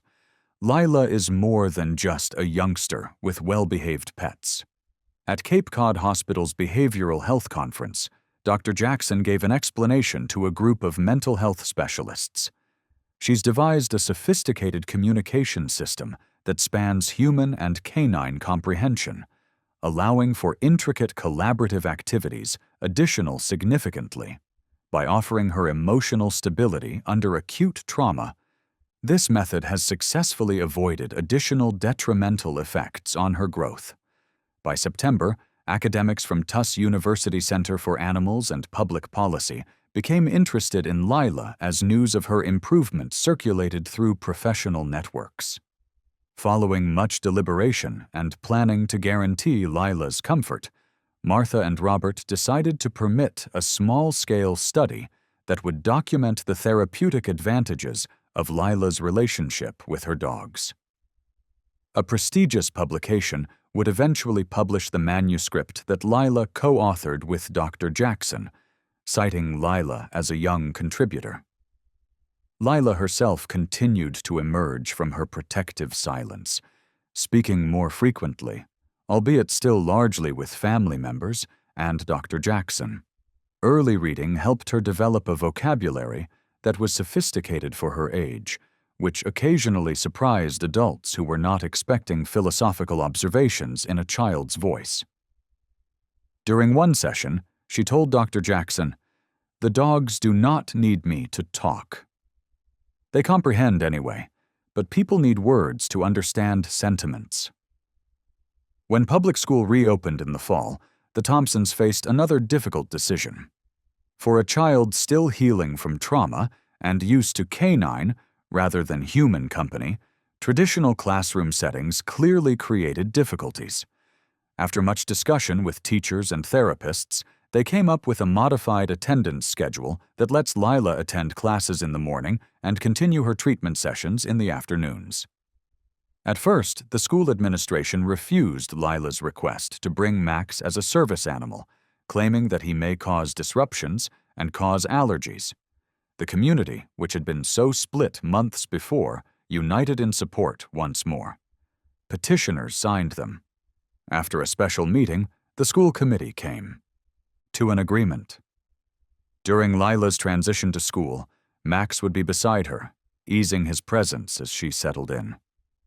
Lila entered Barnstable Elementary on her first day of first grade, clutching Martha's fingers in one hand and Max's service vest in the other. Even if students had been ready for their special classmate, children's innate curiosity led to a barrage of inquiries that might have overwhelmed pictures months before. Rather, as the German Shepherd sat well-behaved next to her desk, she found herself speaking softly about Max's duty. She was straightforward when she told her students, "He helps me remember to breathe when I get worried." By winter, Lila had advanced to going to school 3 times a week for full days, with Max waiting in the counselor's office instead of staying in the classroom. "And he reminds me that I am safe now." Given her erratic early education, her academic performance was originally concerning, but it turned out to be outstanding, especially in the natural sciences and reading. Her social integration developed more gradually, but by the holiday concert in December, she had formed tentative friendships with 2 classmates who shared her love in animals. Lila's recuperation followed the course of Eleanor Peterson's redemption arc. She left public life after her first confession, selling her Victorian house and relocating to a small apartment close to the community center, where she started volunteering. As part of her self-imposed penance, Eleanor decided to stay in Hyannis despite the widespread expectation that she would leave completely. A winter storm that left Cape Cod without electricity for extended periods of time was the real turning point in Eleanor's connection with the Thompson family. The Emergency Management Office set up warming facilities for residents who were at risk due to the dangerously low temperatures and ongoing concerns about Robert's health. In the icy weather, Martha's ancient station wagon refused to start, leaving her stranded while she tried to take Robert, Lila, and 6 huge canines to the shelter. It was Eleanor who answered their appeal for assistance, arriving with a rented SUV large enough to seat the entire Thompson household, including the dogs. During the 3 days they shared in the community shelter, the tentative roots of forgiveness began to build not the easy absolution of greeting cards, but the hard-earned reconciliation that acknowledges hurt while creating space for healing. By the spring, additional kids dealing with trauma and communication issues were part of Dr. Jackson's therapeutic program. He created the Pause for Communication program with the Thompsons' consent, using a training center that a local business owner donated. Lila's story impressed Max and his packmate, who were the program's canine pioneers, showcasing the methods Lila had honed. Lila, who had previously been the quiet focus of community anxiety, gradually assumed the role of junior instructor. She started facilitating other kids' interactions with specially trained therapy canines under close supervision. Her delicate voice, yet tentative at times, had unique authority when describing canine communication to children who, like her former self, struggled to find words for their feelings. She said, "Dogs comprehend what is in your heart," to a 7-year-old boy who had been silent since he had seen domestic abuse. The kid, who had not responded to conventional therapy for months, reached hesitantly for the German Shepherd puppy Lila had chosen for him. "They do not need you to use the proper words. They just need you to be honest." Soon after, he smiled for the first time in almost a year. Mayor Williams of Hyannis proclaimed Canine Companionship Day, a community celebration held in the same public garden where Max had saved Lila from drowning, on the anniversary of the court hearing that had almost caused Lila to be separated from her dogs. During the ceremony, a small bronze plaque honoring the event and the therapeutic program that grew out of it was unveiled. Lila stood next to the plaque, flanked by her grandparents, Dr. Jackson, and, in a turn of events few could have predicted, Eleanor Peterson. Lila was surrounded by her 6 German shepherds. She was given a certificate of appreciation by Mayor Williams for her community service, and when she was asked to speak, Lila did so without hesitation, Max standing by her side in a relaxed but watchful manner. "My parents taught me that dogs and people are meant to help each other," she said in a steady and clear voice. The crowd applauded as Martha Thompson embraced her granddaughter, tears in her eyes, and said, "I think they would be happy to see how many people are being helped now." She looked at her furry friends, a smile turning her serious face into that of any typical 7-year-old having a moment of pure joy. "Sometimes we just need them to remind us." Lila nodded, reaching down to stroke Max's head with the quiet confidence of a child who had found her way through darkness into light, but guided by the unwavering loyalty of 6 remarkable dogs and the community that had finally come together to protect them all. "Your parents would be so proud," she whispered. Like Eleanor, many of us carry regrets that seem too heavy to bear, mistakes we believe define us, but our courage to finally face the truth offers a powerful lesson. As we approach the end of our lives, we often consider what really matters. Lila's story reminds us that healing can take unexpected forms and that it is never too late for redemption or second chances. For both ourselves and those we have hurt, admitting our mistakes can be the first step toward healing. However, Lila's relationships with her dogs reflect the relationships we value with those who support us without conditions, reminding us that family is not always defined by blood, but rather by those who support us during our darkest times, without passing judgment. I hope you enjoyed today's story. Please subscribe to the channel so you do not miss any more stories like this. Please leave a like and comment below what you thought of the story. As we face our own challenges of aging, let us remember that wisdom comes not from avoiding life's storms, but from learning to dance in the rain, sometimes with companions who understand our hearts completely, but do not speak a word. Lila Monroe's story reminds us of something powerful. Those who live quietly with pain, whether it's a child, a veteran, or even a retired service dog like Hope, often carry the strongest kind of loyalty. And when that loyalty is questioned, the truth has a way of rising. If you've ever been accused of something you didn't do, if someone you loved was blamed unfairly, remember this: you don't need to resort to deceitful tactics to uphold the truth. Stay calm. Keep your dignity. Write things down. Ask for help when needed, whether from a lawyer, a therapist, or someone who will simply listen. And if a child is watching, like Lila watched Jackson and Hope teach them this: strength doesn't always roar. Sometimes it sits quietly beside you, with eyes full of trust. So now, we turn to you. Have you ever been blamed for something you didn't do? Or have you seen someone suffer due to fair judgment? Share your story in the comments. Someone else might need to hear it today. Because healing doesn't always start with justice, it starts with being understood.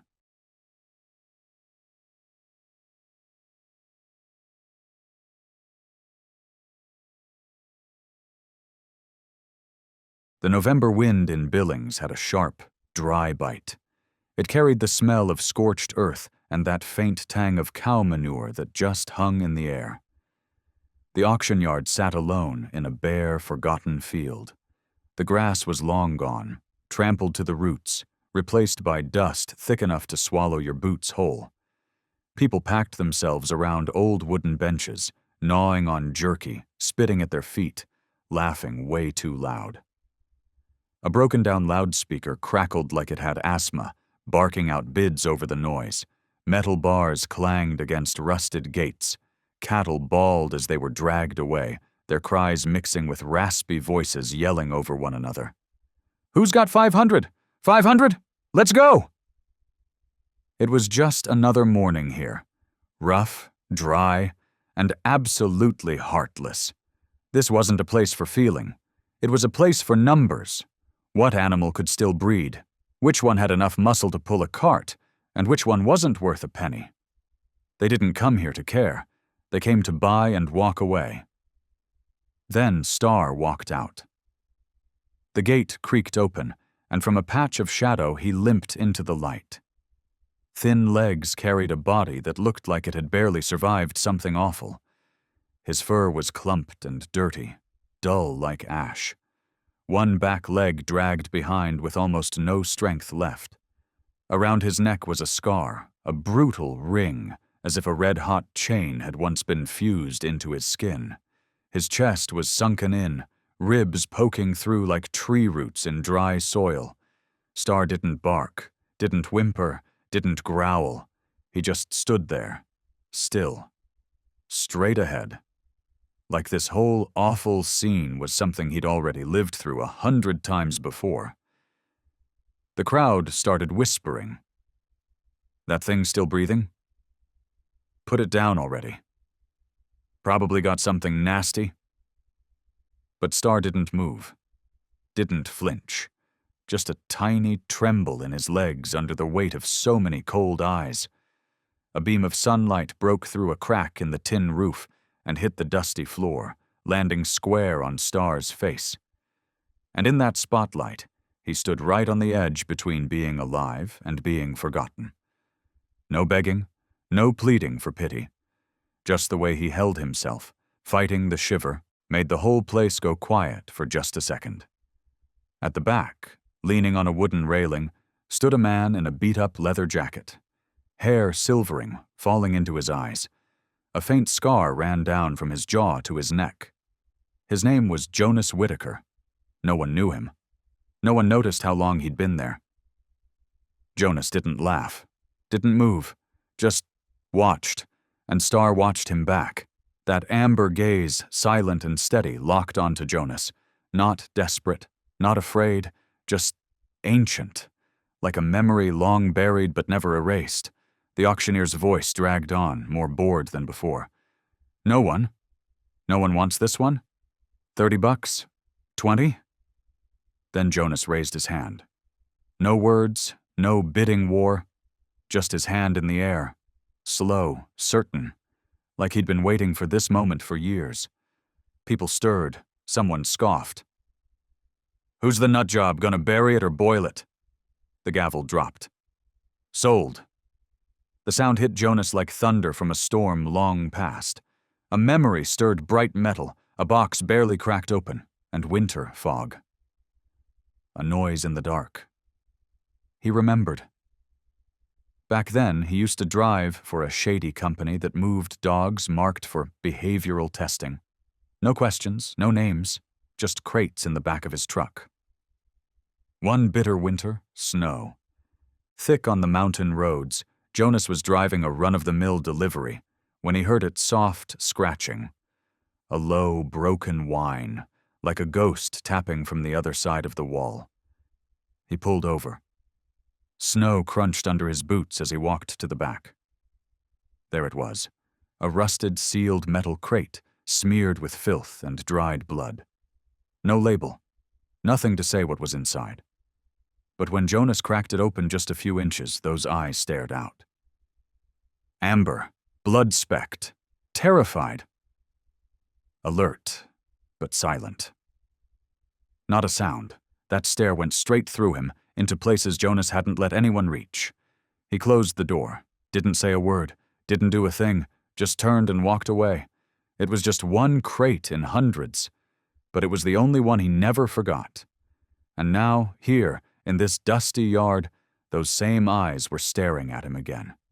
Jonas stepped toward Star, slowly, carefully, like he was walking back to some broken part of himself he'd left behind years ago.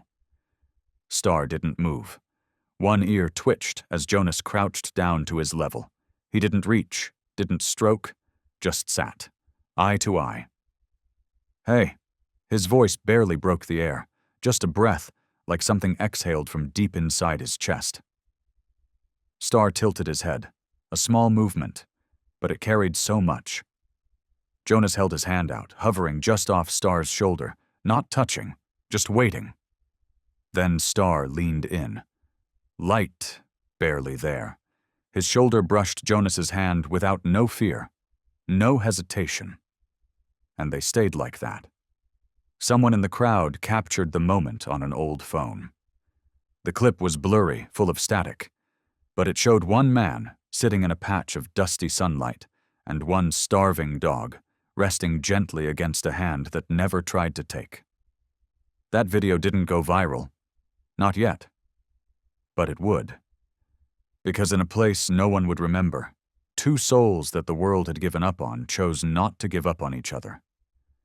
Jonas never knew why he raised his hand. But in that noisy, dusty yard, something inside him finally answered a call he'd ignored too long.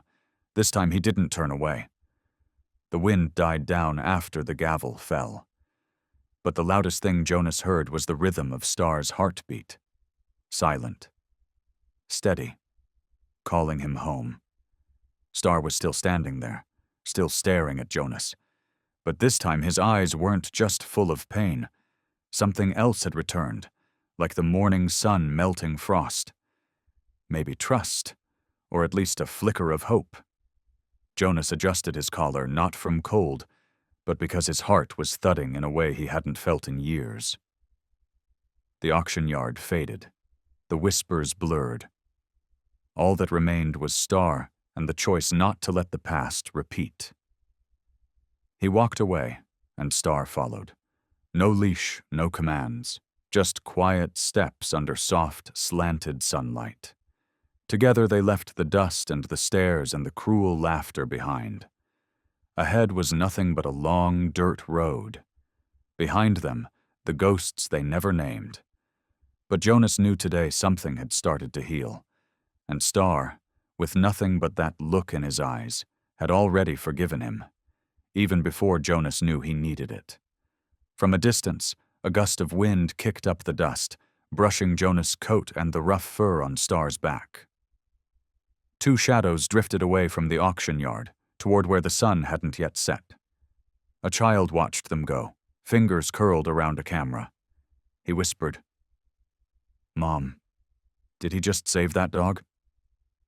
His mother didn't speak, just nodded, eyes still, following the two fading figures. And somewhere online, a short clip went live with one simple caption. A moment no one expected, but no one would forget. Later, the old truck rumbled to life. The tires rolled slowly across the dirt. Star lay curled in the back seat, tucked beneath thick blankets. Jonas glanced into the mirror, and there Star was, looking back at him. Not scared, not uncertain, just still. For the first time in years, Jonas smiled. Not because he won, but because, finally, the old cabin sat deep in a mossy valley near Laurel, tucked between tall grass and thick pine woods where the trails gave way to silence. Its roof, slanted and sagging, was blanketed in moss and vines, looking more like a memory left behind than a home anyone still lived in. The walls, made of weathered timber, had long since cracked with age. The cold crept in through every seam, every grain soaked with winter's breath. Time hadn't healed anything here. It just layered on more stillness. Wind slipped through the cracks in the door, whistling long and low, like someone breathing through clenched teeth. The air inside was thick with the scent of old ash from the fireplace, rotting wood, and damp pine needles. The darkness didn't feel scary, just familiar, like an old blanket wrapped around a soul that had wandered too far. Jonas parked the truck beneath the biggest pine at the end of the dirt path. No sign, no directions. This was the place he used to run to after the nightmares, after nameless jobs and faceless clients. The cabin had never felt like home. It was more of a hiding place somewhere to forget. But today, Jonas wasn't bringing memories or grief. He was bringing something else, a life, a soul, a dog who had lost the one thing nobody talks about until it's gone: trust. Star jumped out of the truck without a sound. No bark, no whine, no curious glance around. His limping paws touched the mossy ground like he was stepping into a place that once hurt him. Jonas opened the cabin door. A shaft of light from the late afternoon sun cut through the dusty air, casting long lines across the pale wooden floor. Star didn't sniff around like other dogs might. He walked straight in, like he'd been here before. He padded to a corner near the fireplace, circled once, and curled into a tight ball, eyes open, staring straight ahead. He didn't make a sound, just existed. Quiet and raw. Jonas placed a clean bowl of water and some soft smoked meat near Star's nose. Star didn't touch it. His eyes stayed wide open, but it was like he wasn't really seeing the room, or Jonas. It was a look not of fear, but of searching, as if trying to piece together a memory long shattered. Those first few nights were filled with a silence that felt almost haunted. No barking, no scratching, not even a breath too loud. Just the ticking of the old wooden clock, dragging its weary beats like the final breaths of a forgotten past, and the crackle of firewood in the hearth. Jonas tried everything: warm milk, soft rice, blankets pulled near the flames. He even fed Star by hand, gently, spoon by spoon. But Star would pull back, quietly. No growling, no resistance, just refusal. He wouldn't accept anything that came from a human hand. Jonas didn't get angry, but deep inside, something stung. A kind of rejection he wasn't prepared for from a creature just as broken as he was. Each morning, Jonas would find Star sleeping in a different corner, always further away, always deeper into the shadows. Star didn't sleep much, but he never really closed his eyes either. They stayed half open, always watching, as if falling asleep meant waking up somewhere worse again. One night, Jonas was reading by the fire when he caught Star staring past him, at something behind. He turned to see the old metal coat hook by the door swaying in the wind, making a soft clinking sound. Star bolted into a corner, trembling hard, a low, choked whine stuck in his throat. It wasn't fear. It was something worse. It was relieving, not revival, not rebirth, but reliving pain. Chains, screams, darkness no one had ever tried to understand. The fire cast Star's shaking shadow against the wall. It stretched long and thin like the shape of a trauma that never really left. Jonas stood, walked over, unhooked the old metal piece, and tossed it into a wooden box in the corner. The room went quiet again. But it was a different quiet now. Not the kind that pushes you away. The kind that asks if maybe, just maybe, two haunted things can share the same space. One man, one dog, both with scars too deep for names, but clear enough to recognize in each other.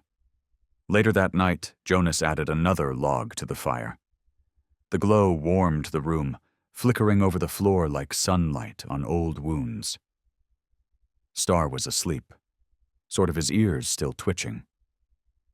And inside Jonas, something stirred. It started with a small sound. Not in the room, however, the memories were deeply ingrained within him. Memories he had buried started bubbling up, that long-ago winter drive. Tires sliding over snow, cold biting through every joint. A crate shifting in the back. A soft whimper swallowed by the howling wind.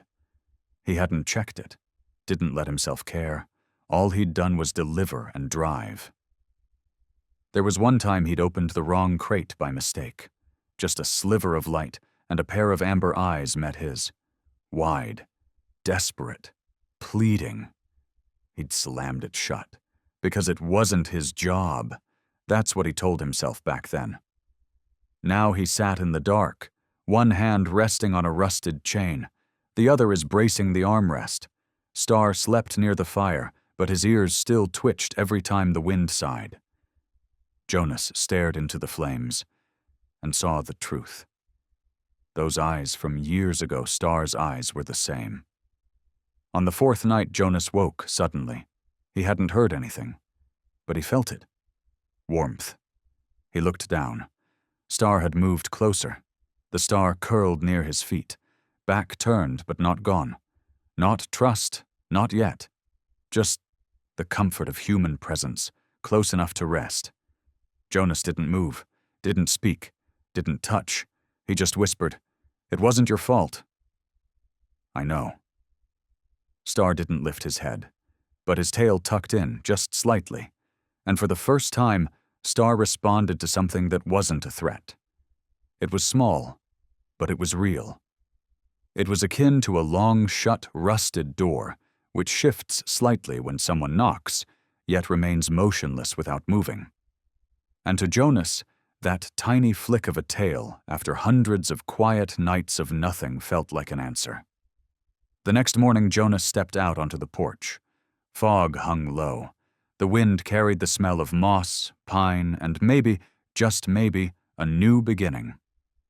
The cabin hadn't changed, but everything else had.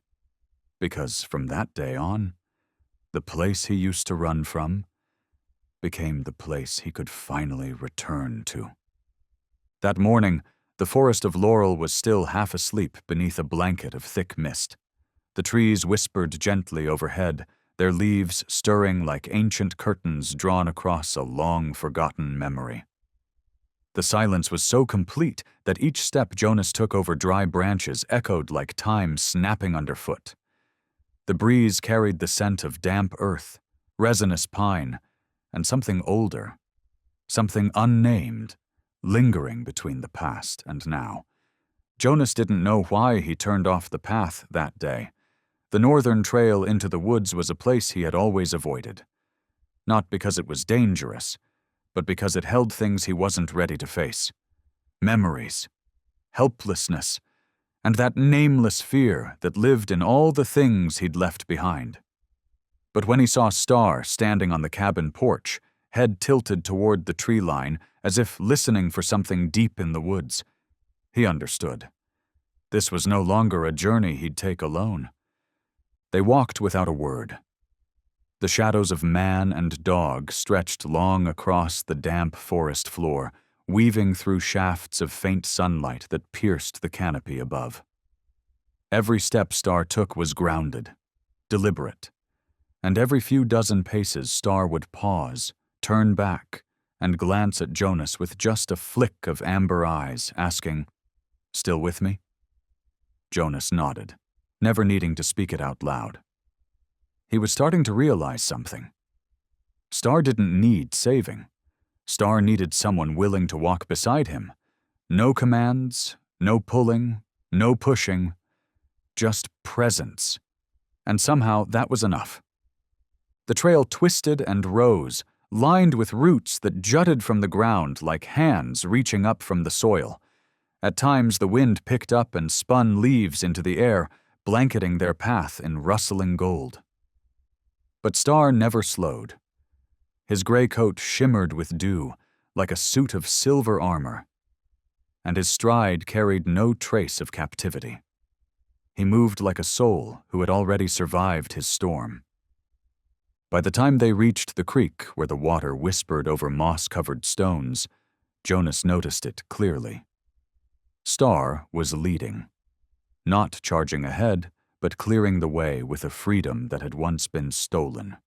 And without a word between them, Jonas felt his chest loosen, as if every step Star took was gently healing something inside him, carving through the invisible wounds that still ached in silence. A brittle branch cracked underfoot. Jonas froze. Star stopped too, ears alert, eyes turning back. For a few seconds they just looked at each other. Then they moved forward again. No signals, no words, just shared breath, shared rhythm. And in that stillness, Jonas knew. They weren't just walking. They were remembering. Together. From afar, the sun began to pierce through layers of thin cloud. A single beam of golden light broke through and touched the dew gathered on Star's fur. In that fleeting moment, Jonas no longer saw a dog who had been abandoned. He saw a warrior, silent, resilient, and slowly finding his way back to who he once was. That morning, the forest of laurel still seemed half asleep beneath a thick layer of mist. The treetops rustled softly, like ancient curtains drawn over an old memory. The silence was so complete that every crunch of Jonas's boots on dry twigs echoed like the snapping of forgotten time. A light wind moved through the trees, carrying the scent of damp earth, pine sap, and something older still, the smell of things unnamed. Jonas didn't know what compelled him to turn. The path, the narrow trail into the northern woods, was one he had always avoided. Not because it was dangerous, but because it held too much. Memories he wasn't ready for, feelings of powerlessness, and a fear with no name, tied to everything he had once walked away from. But that morning, when he saw Star standing on the porch, head tilted toward the edge of the forest as if listening for something just beyond reach, he understood. This wasn't his journey alone anymore. They walked without speaking. Their shadows stretched long across the damp ground, weaving between faint beams of light filtering through the canopy. Every step Star took was grounded and sure. He didn't need to look back, but every so often he paused, turned, and met Jonas's eyes as if to ask, "Still with me?" Jonas gave a small nod. No words were needed. He was beginning to understand that Star didn't need saving. Star needed someone to walk beside him, someone who wouldn't pull, wouldn't push, and wouldn't command. Just walk. Just be. That presence, simple and steady, was enough. The path twisted through the woods, roots curling up like fingers reaching from the earth. At times the wind rose and sent waves of dry leaves swirling into the air, momentarily blinding the trail. But Star never slowed. His dark gray coat glistened with morning dew like silver armor, and the way he moved held no trace of captivity, only the quiet strength of a soul who had outlasted his own storm. When they reached a narrow path along the creek where the water whispered against moss-covered stones, Jonas realized something. Star wasn't just walking ahead. He was leading. Not with dominance, but with a kind of grace, shaped by freedom that had once been stolen. And even though neither said a word, something inside Jonas began to soften. It felt like every step Star took was gently unwinding the knots inside him, the kinds of wounds no one else could see. But that still hurt all the same. A dry branch cracked beneath Jonas's boot. He froze. Star stopped too, ears upright, eyes locking back. For a few seconds they stood still, watching each other. Then they moved on. No signal, no cue, just a shared breath, a shared rhythm. And from far off, the sun reached down. A shaft of warm light broke through the clouds, catching the fine dew on Star's coat. It shimmered like gold over gray, and for a brief, aching moment, Jonas saw him clearly. Not as a stray, not as a survivor, but as something more. A warrior, quiet, unbreakable, and walking, step by step, toward himself again. From the moment their two shadows walked side by side through the forest, something inside Jonas began to shift. He was no longer the guide. He was the one learning to observe. They ventured deeper into the heart of Laurel, where the trees grew tighter together and the air thickened with the scent of rotting leaves. A large boulder blocked the path, forcing them to veer off and follow the edge of a shallow creek, slick with patches of moss. Jonas sat down against an old pine trunk, catching his breath, sweat darkening the collar of his shirt. Star remained on his feet, ears perked high, eyes scanning the woods like a silent sentinel. Neither spoke, yet both could hear the language of the forest, rustling leaves, distant bird cries, and then something else. A low, guttural growl rolled out from the thicket across the stream, sharp and menacing. Jonas turned instantly, and then it emerged, a massive stray dog lunging from the shadows. Its fur bristled dark gray and wild, eyes red with fury, lips curled back over bared teeth. A wolf-dog hybrid, maybe. A creature abandoned between instinct and memory, half wild and half forgotten. Jonas started to back away, but Star moved first. No bark, no growl, just one step forward, placing himself between Jonas and the threat. His back arched, fur raised, legs braced solid against the earth, his head lowered, eyes locked on the intruder. In that moment, the cabin, the forest, even the past faded. There were only two beings and the raw instinct to survive. The wild dog lunged. The sound tore through the clearing like ripping canvas. But Star didn't flinch. He sprang, twisting mid-air with a fluid grace, dodging the attack and landing a precise bite at the side of the other dog's neck. It wasn't meant to kill, just enough to throw the opponent off balance.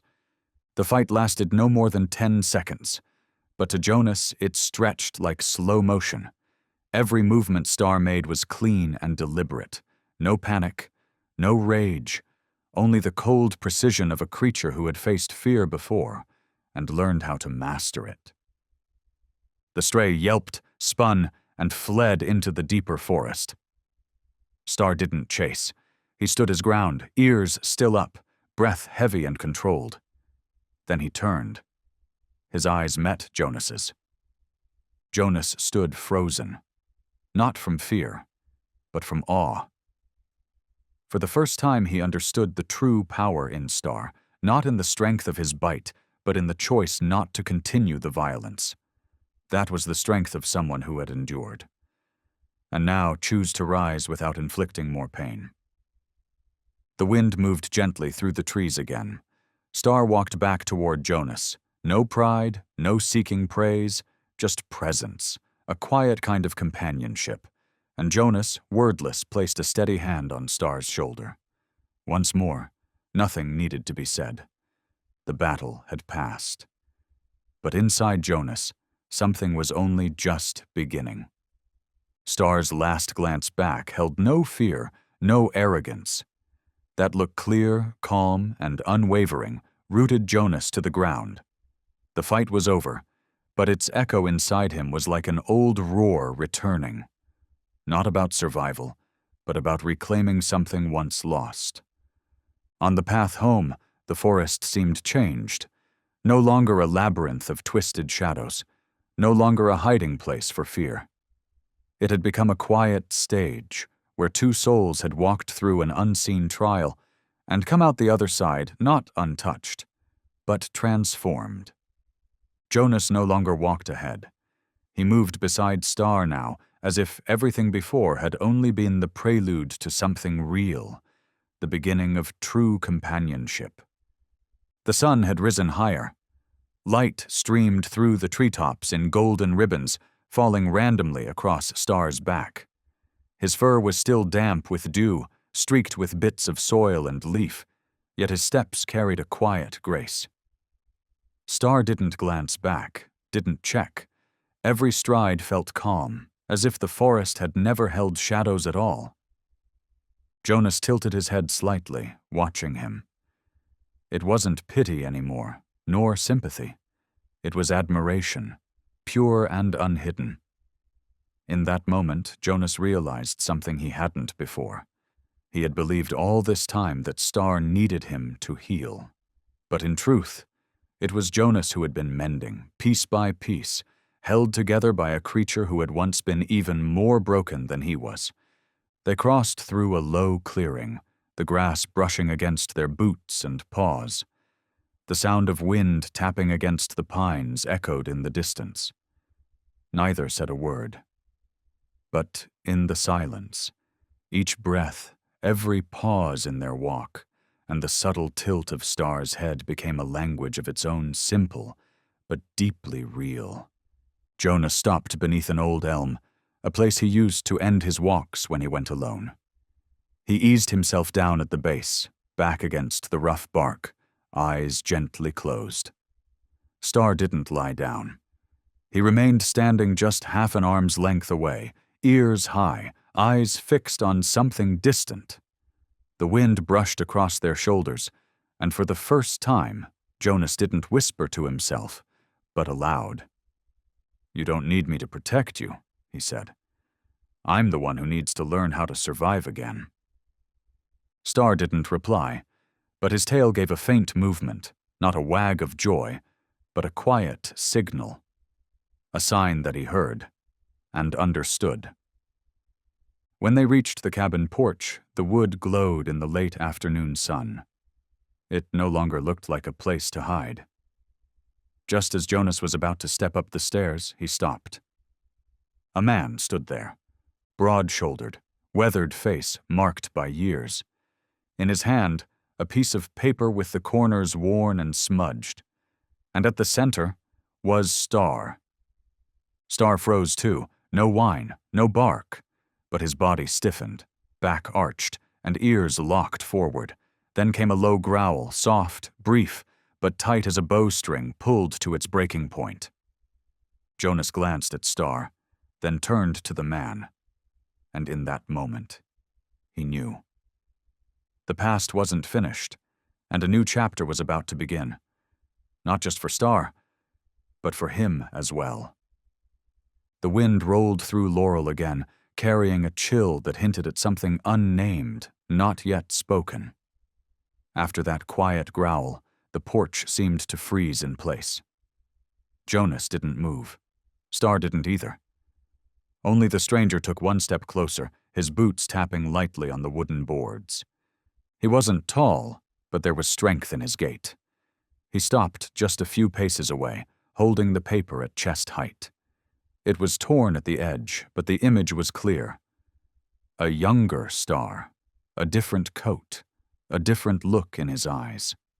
And in the corner of the page, printed at a slant, were the words, "Missing evidence in case file R09411, request for return." Jonas froze.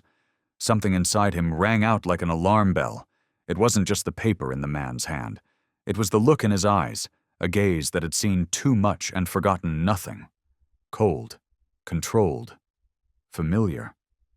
"That dog," the man said, voice dry and low, "used to belong to a special unit."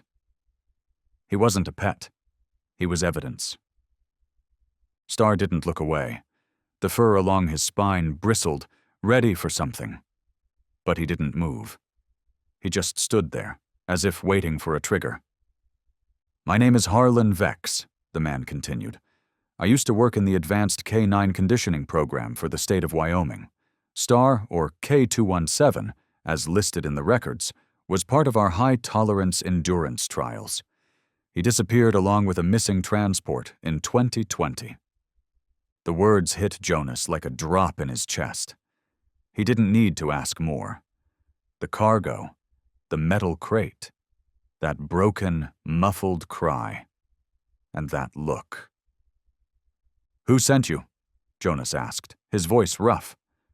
"We've been using thermal imaging from local satellites," Harlan replied. "Recently picked up unusual signals from a biological unit matching Star's profile. I came to confirm." Star stepped back slightly, ears still alert. But now his eyes had shifted, not toward Harlan. Toward Jonas, and Jonas understood. It wasn't fear, it wasn't an apology, it was a choice. Once again, Star was choosing to stay in the one place he believed he could be himself. "He's not anyone's property anymore," Jonas said, voice steady.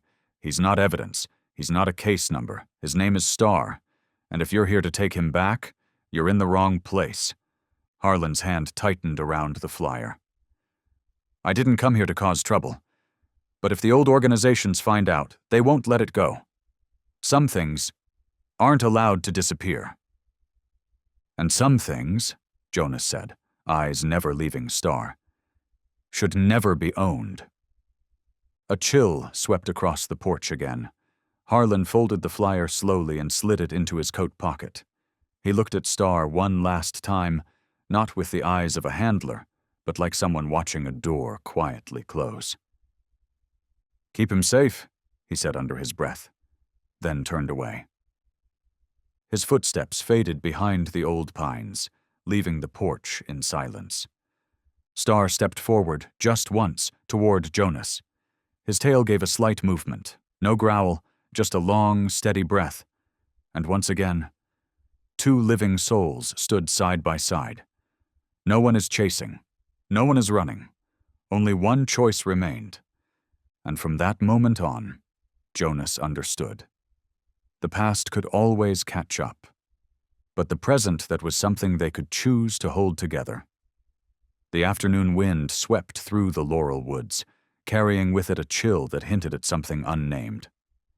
After the low, warning growl from Star, the entire porch seemed to freeze in place. Jonas didn't move. Neither did Star. Only the stranger took a slow, deliberate step forward, his boots brushing dust across the old wooden boards.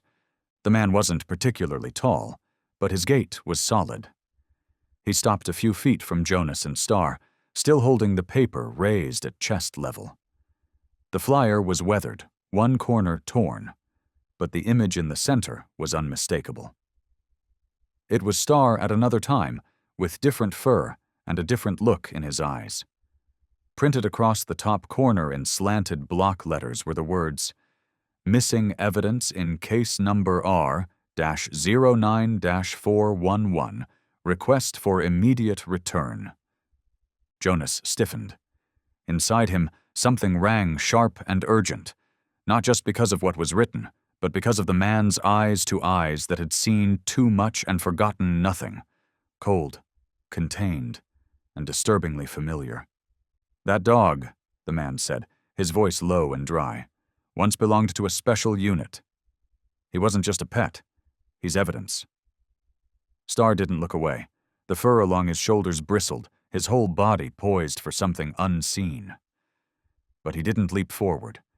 He simply stood there, still and watching, like he was waiting for the truth to surface. "My name is Harlan Vex," the man continued. "I was part of the high-intensity K-9 training program in Wyoming. Star, or, as he's listed in the records, K-217, was part of our endurance protocol. He disappeared along with a shipment that went off-grid in 2020. As soon as he said it, Jonas felt the floor drop out inside him. He didn't need more details. The shipment, the steel crate, the muffled howling, and those eyes.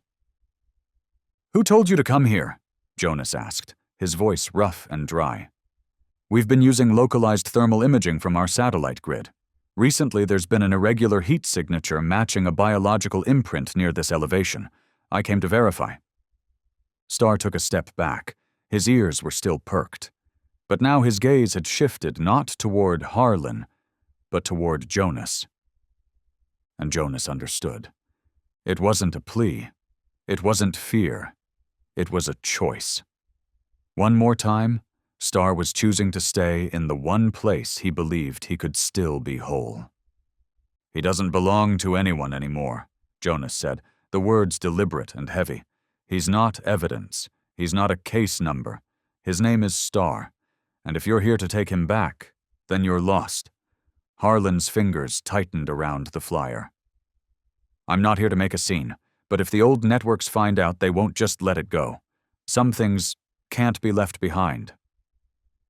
"Some things," Jonas replied, eyes still fixed on Star, "were never meant to be owned." The breeze rustled again, stirring the dust along the porch.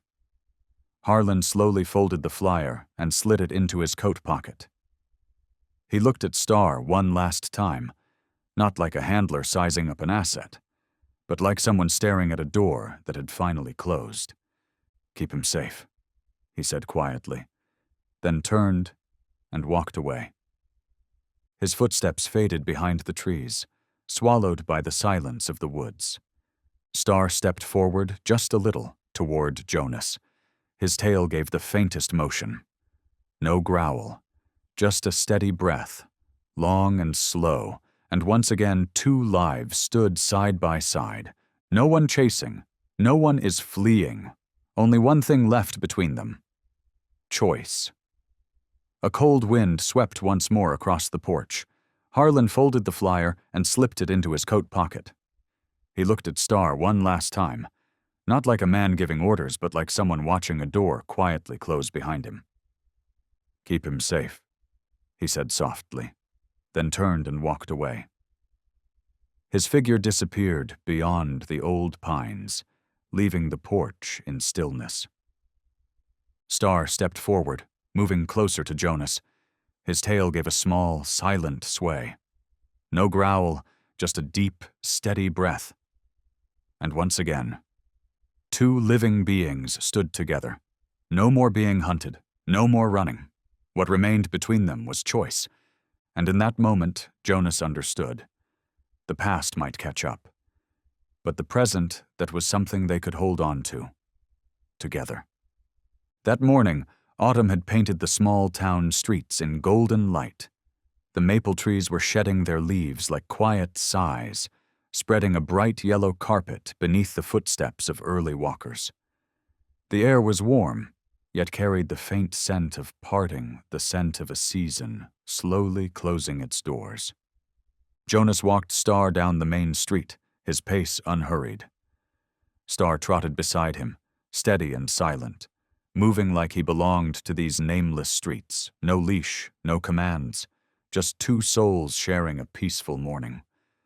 The town was just waking up to the gentle clinking of coffee cups from open cafes, the quiet voices of people heading to work, and the scent of fresh brew mixing with warm pastries floating on the breeze.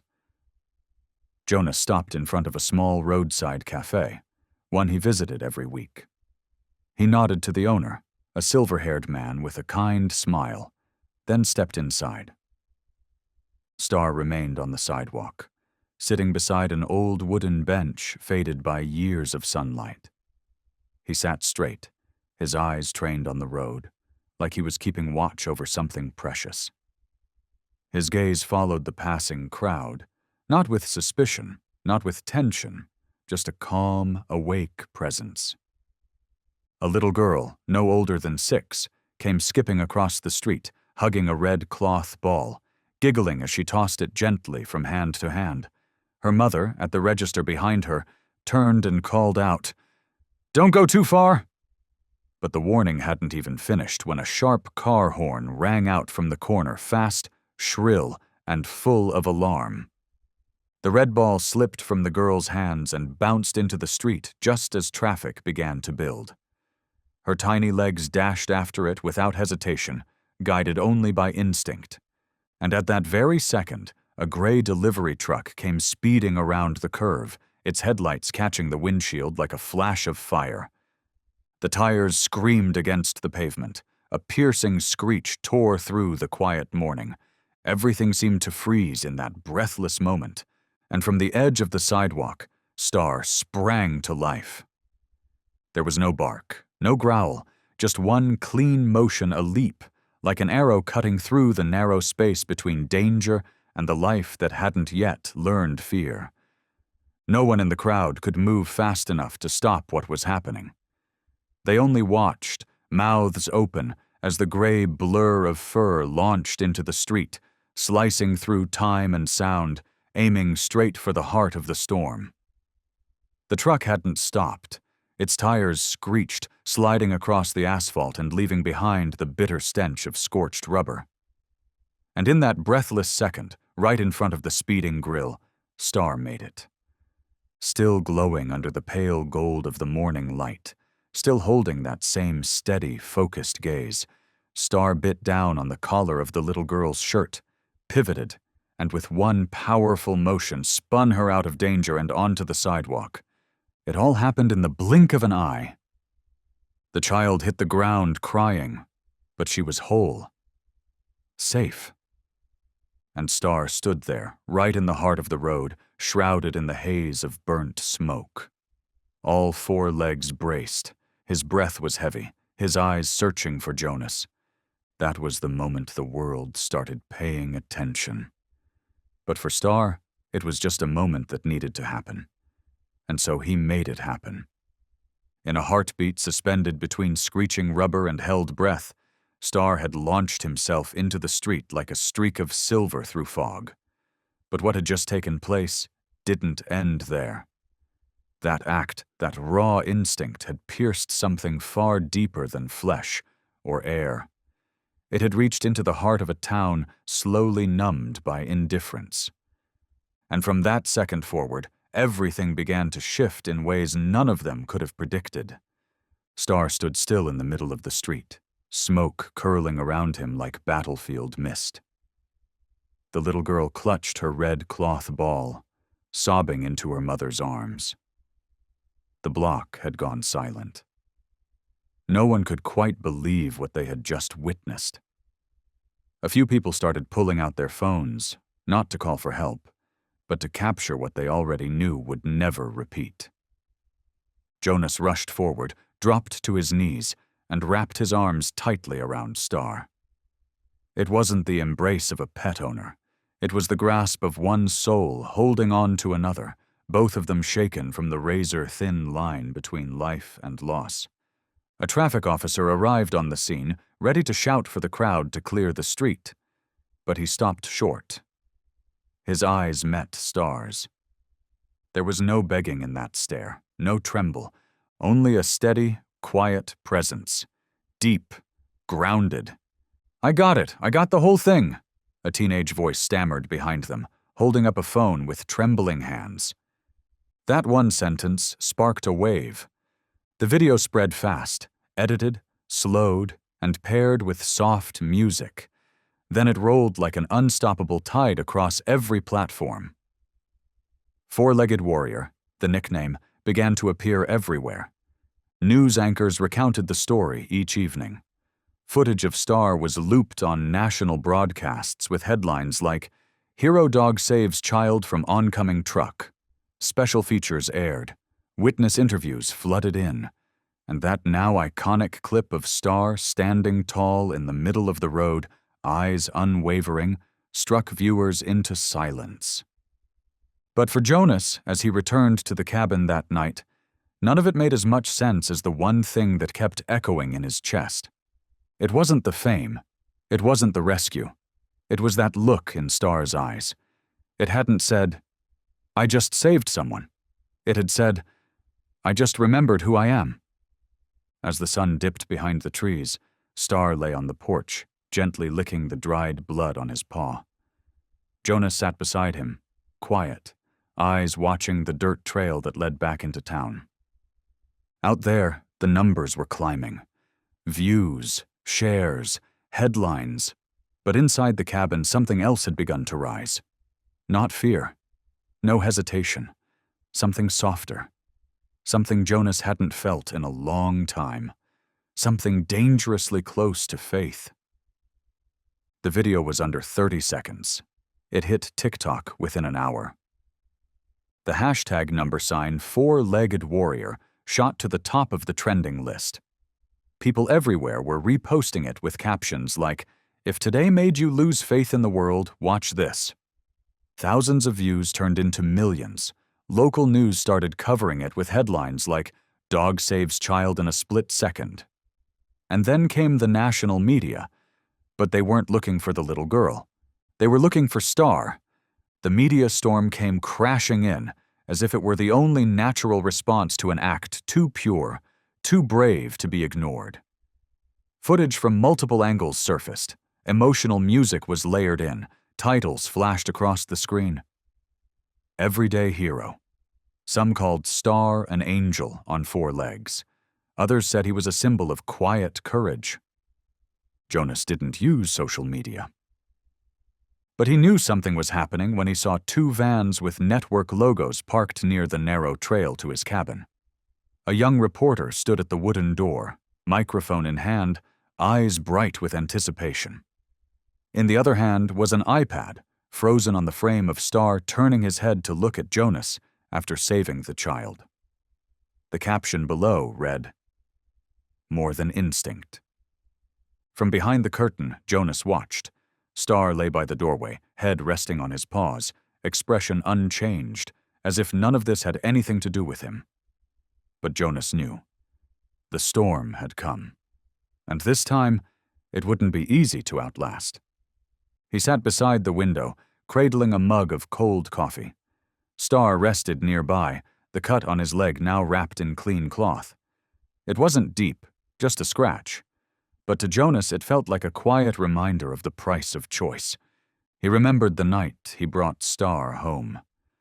The trembling figure huddled in a corner of the cabin, shadows clinging to every inch of him. That night, Jonas had crouched down and whispered, almost under his breath, "No one's going to touch you again."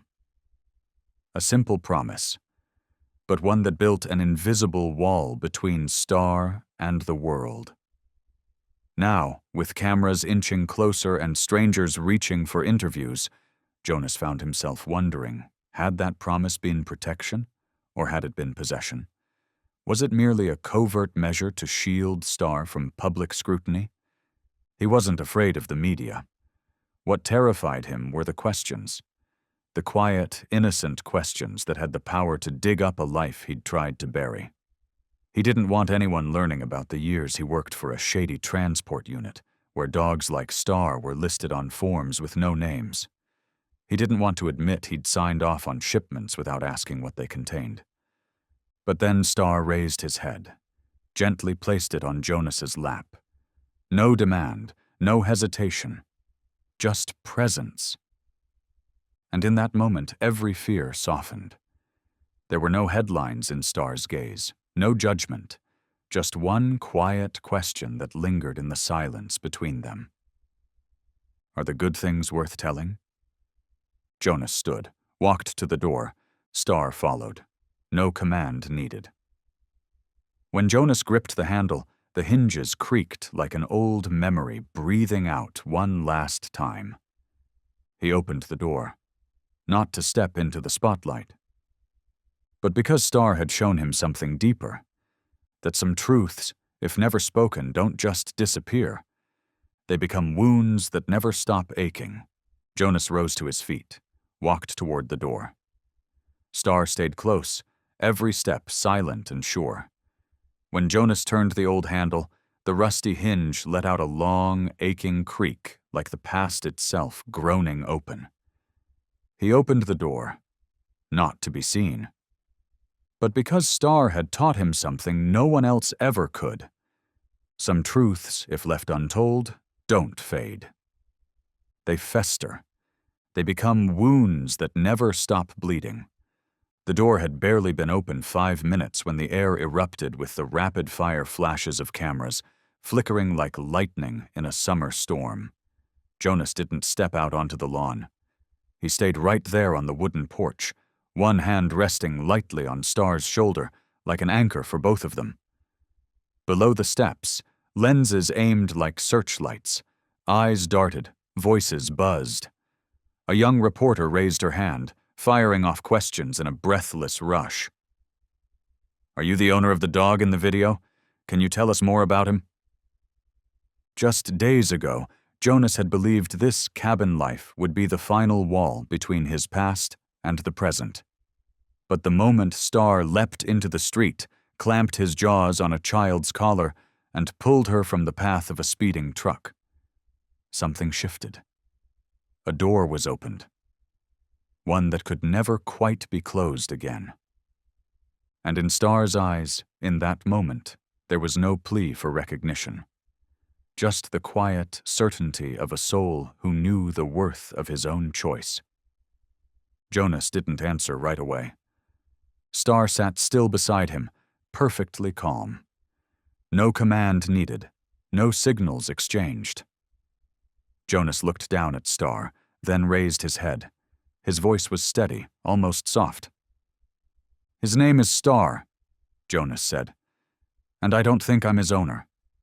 I think I'm just the one who found him when he needed someone, and maybe I needed him too. The reporter hadn't expected that kind of answer, but she didn't stop. Another voice followed up quickly, louder, more pointed. How does a dog act like a trained soldier? Can you tell us more about his past? Jonas paused again. The wind stirred lightly through the pines. Star remained still, but his ears twitched, sensing the weight of what hung in the air. Jonas tilted his head slightly, drew a deep breath, and gave the smallest nod as if granting himself permission to open a door he'd sealed long ago. Star didn't used to be Star, he began. He was a number, a test subject, a living tool locked in cages and trained for endurance.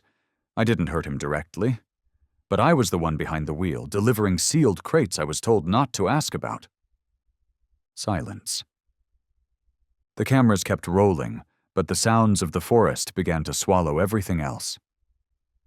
Jonas went on, his voice low and deliberate, like tracing old wounds with his fingers. I once opened the wrong crate by mistake. Inside was a pair of eyes, not wild, not broken, but aware of fear, of pain, and of silence. I shut that crate fast, but those eyes never left me. He looked down at Star, who was now gazing up at him. He didn't save that girl for applause. He saved her because he knew, if he didn't run, there wouldn't be time. And this time, he chose not to stay silent. 4 days after the video went viral, when the applause still echoed through comment threads and hearts around the country were still stirred by the rescue, an envelope slid under the cabin door. No return address, no signature. Inside was no interview request, no thank you letter. Only a whisper, something soft, something from the dark. The door hadn't been open for 5 minutes when the flash of cameras burst like lightning in a summer storm. Jonas didn't step fully into the yard. He stayed on the porch, one hand resting lightly on Star's shoulder, grounding them both. Below the steps, lenses pointed like searchlights, eyes buzzed with curiosity, and voices tangled in anticipation. A young reporter raised her hand, eager and quick. "Are you the owner of the dog in the video? Can you tell us something about him?" Just days ago, Jonas had believed this cabin would forever shield him from the weight of his past. But the moment Star bolted into the street, gripped the child's collar, and pulled her from the jaws of a speeding truck, something changed. A door swung open, one that could never be closed again. Star's eyes in that moment hadn't begged for applause. They spoke of something else, a soul who knew exactly what his actions meant. Jonas didn't answer right away. Star sat beside him, calm and still. No command was needed. No sign. Jonas glanced down at Star, then back at the crowd. "His name is Star," Jonas said gently, "and I wouldn't say I'm his owner. I'm just someone who met him when he needed someone. And maybe I needed him too." The reporters hadn't expected that kind of answer, but they didn't back off either. Another question came, sharper, faster. "But how did he act like such a trained warrior? Can you tell us about his past?" Jonas stayed quiet for a moment longer. The wind hissed softly through the pines. Star didn't move, but his ears shifted ever so slightly, as if he too could feel the weight of the question. Jonas tilted his head, took in a long breath, and nodded. A quiet agreement with himself to finally open a door long sealed. "Star wasn't always Star," he said. "He was a number, a test subject, a being locked in a cage and treated like a tool. I didn't do it to him directly, but I was the one behind the wheel. I drove the trucks, I delivered the crates. I wasn't allowed to ask what was inside." The crowd fell completely still. Cameras rolled, but the sounds of the forest began to fill the silence. Jonas went on, his voice slow, like walking back through a nightmare. "Once, I opened the wrong crate, just for a second, and I saw eyes. Not wild, not crazed. Eyes that knew fear, knew pain, and knew how to be silent. I shut the lid. But those eyes, they've never left me. And when I met Star, I recognized them. It was him." He paused, looking down at Star, who was gazing up at him with the same steady calm that had saved a life. He didn't save that girl to be applauded.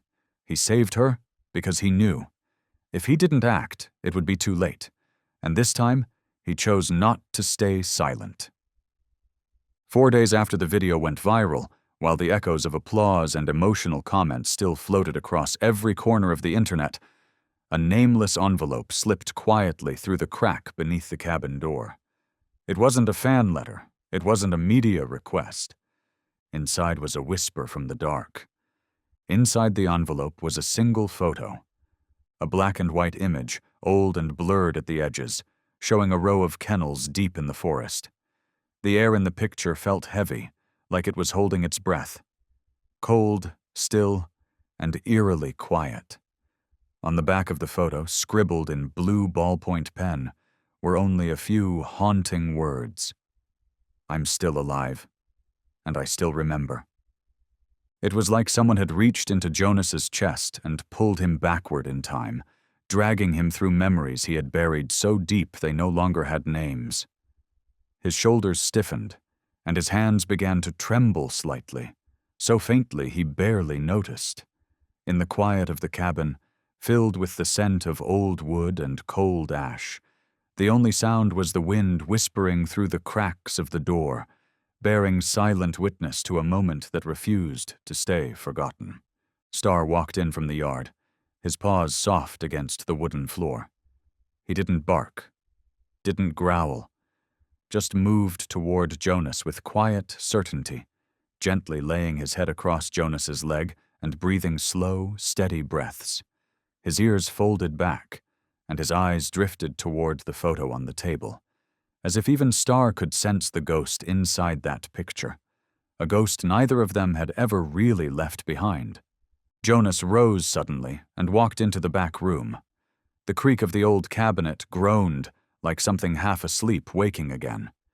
He yanked it open and rifled through layers of brittle paper until his fingers touched a worn, brown folder. The edges were frayed, the color faded into the texture of dust and time. The smell of old ink and damp paper rose as he opened it. From between the pages, a photo slipped out and fell onto the floor. There it was, the behavioral test site, nestled deep in the northern forest. A place Jonas once drove into under orders. A place he was told never to ask about, never to look, never to remember. But someone out there was remembering for him, not with threats, not with noise, just with a signal, a nudge, to remind him that memory may blur, but truth never really disappears. And now, that truth was knocking, waiting to be told. Jonas sat for hours after that, silent. His mind spun through questions he couldn't answer. Who sent it? Why now? What else was waiting? But one thing he knew for sure. This wasn't just about him anymore, not about a dog who saved a child or a man who once lost his way. The wind had shifted, and the wind never changes without carrying something new. By the time the sun sank behind the trees, Jonas stood. He didn't lock the cabin. Star rose beside him, padding quietly into the yard like he already understood. No orders were needed, no leashes, just steps slow, sure, and steady like breathing. If someone out there needs us to tell another piece of the truth, Jonas whispered, eyes locked on the path at the forest's edge, then this time, we'll tell it all. The wind moved through the treetops, carrying with it the scent of moss, pine, and the coming night. Star looked up at Jonas, and in his eyes wasn't fear or hesitation. It was readiness. That forest ahead had once been the place Jonas ran to forget. But standing there beside Star, with the last light of day casting golden shadows across the damp ground, he finally understood. Some places aren't made for hiding. They're made for returning, for facing the past and speaking its name in the very first light of tomorrow. That morning, the mist hung thick across the forest canopy, draping the cabin like a damp blanket of memories that hadn't been folded away. Everything felt heavier, like the woods themselves were holding their breath, waiting for something unspoken to rise again. Inside the cabin, Jonas sat quietly in front of the cold fireplace, his eyes locked on a piece of yellowed paper. No signature, no sender, just one line scribbled in fading ink. Meet me at 9 p.m., same place. It had been 4 days since Star appeared on the front pages. 4 days of silence to the outside world, but a storm of noise inside Jonas, stirred further by the black and white photo, that jagged note, and the quietest kind of threat, one carried not in words, but in memories long buried. Tonight, all the questions pointed to one place. Star lay at his feet, staring out through the fogged-up window like he already understood, even before Jonas said a word. There was no plan to be made, no command to give. Some journeys don't begin with a decision. They begin with companionship. Jonas quietly packed a few rations, checked the flashlight batteries, and slid a small knife into his belt. As the sun dipped behind the hills, he stood up. Star rose too, noiselessly. They left through the back door, heading north along a trail that led into a forest Jonas had tried to forget, a path lined not with direction but with avoidance. They moved past twisted turns, dry branches snapping underfoot, where the moon had just pushed through the clouds, casting light on the forgotten trail that wound toward an old, abandoned training compound. The air grew thick with mildew and cold earth, so dense it felt like the forest itself was struggling to conceal its secrets. When Jonas's watch hummed softly to mark 9 p.m., they were already there, standing before a rusted iron gate, once the entrance to a world built to be erased. Jonas and Star reached the old grounds. The gate creaked open with a moan that sounded like the woods themselves whispering a warning. The place was blanketed in dust. As Jonas pushed forward, the hinges screamed softly, their voice brittle and familiar. From a shadowed corridor between the forgotten kennels, a figure stepped out. Tall, worn brown coat, half his face was hidden in the dark. As he drew closer, Jonas saw it, the scar across his hand. A deep, unmistakable cut from the days they used to drive together, hauling whatever the paperwork said not to question. "I figured you'd remember," the man said, his voice like a knife in the quiet. "Remember the eyes in that crate?" Star let out a low, rasped breath. Not a growl, not a charge, but his eyes burned straight through the man, like cutting through decades of dust. "I'm here to say," Jonas replied, steady and low, "I'm going to tell everything. Who lived, who died, who was erased. I'm bringing it all into the light." The man shrugged, turning slowly toward the dark. "Then get ready, Jonas. They're all going to come back." His silhouette disappeared beyond the broken walls, swallowed by the night beyond the compound. Jonas stood still, not from fear, but reverence. Star stood beside him, unmoving, as if he too knew this was not a moment to step forward, but one to absorb. That brief encounter stirred up more than memories. It stirred a reckoning. On the walk home, Jonas didn't speak. Star walked close, never straying. The moonlight, diffused by lingering mist, cast soft rings of light on the damp path ahead, like the fading lines of a story just beginning to be remembered. They didn't need to talk. Their steps were synchronized. Their silence was agreement. The message came in at 3 a.m. No sender. Just one short line. "If you won't speak, we will." Jonas stared at the glowing screen. That cold blue light washed over the stubble on his face, casting long shadows across the exhaustion etched into every line of him. Only a few days ago, he and Star had stood on the cabin porch, surrounded by a crowd of reporters, their voices sharp with curiosity and questions. Back then, the truth was still behind a thin curtain. You could see the light behind it, faint and flickering, but it wasn't time yet. Jonas hadn't found the courage to pull it open all the way. But then came the old photograph, the scrawled handwriting, the silent threat, and the weight of memory crashing back like a wave. And Jonas knew right then if he didn't step forward, the past would come knocking anyway. It wouldn't wait for permission. Outside, the sky was still dark. Star sat by the porch, head held high, ears standing alert. Jonas didn't need to ask. Star felt it too, that subtle shift in the air, like roots pushing through soil after a long storm. The quiet peace they had was slipping away, replaced by something deeper. Something old. Jonas wasn't afraid. Not really.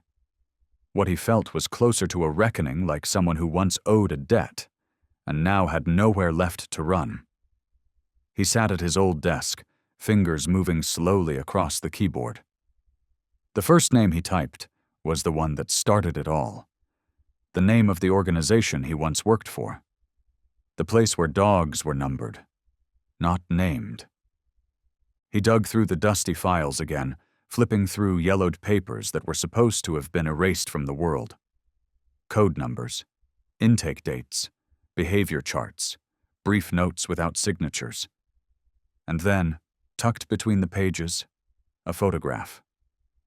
Faded, grainy. Star locked in a cage, staring at the camera. Not scared, not hopeful, just empty. That moment from the other night still haunted him. The old black-and-white photo, the scribbled words. It wasn't just a memory anymore. It was a call, and Jonas could no longer meet that call with silence.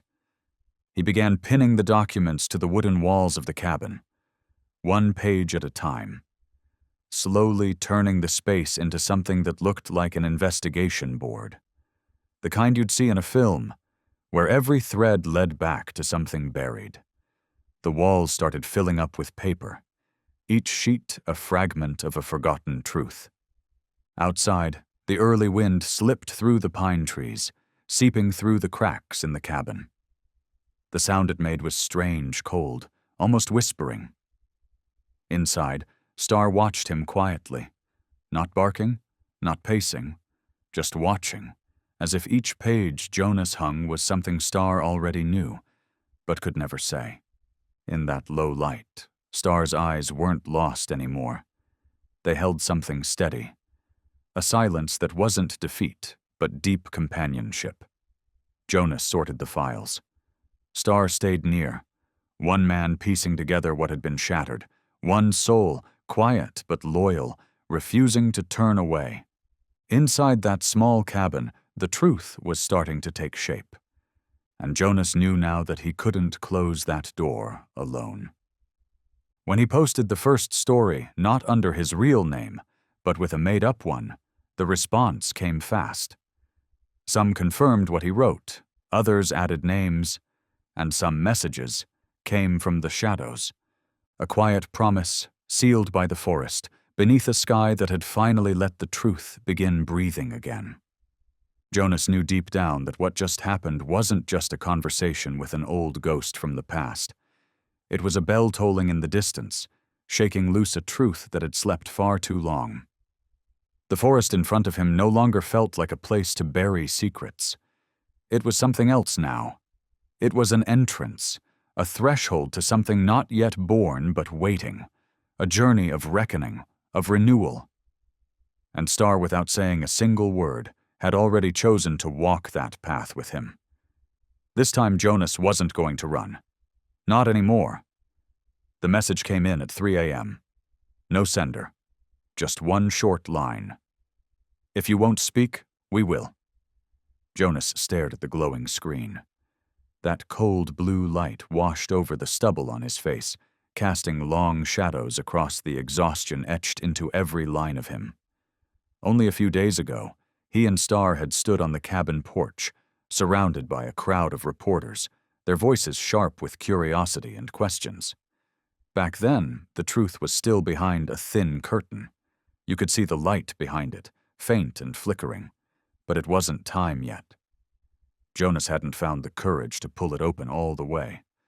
But then came the old photograph, the scrawled handwriting, the silent threat and the weight of memory crashing back like a wave.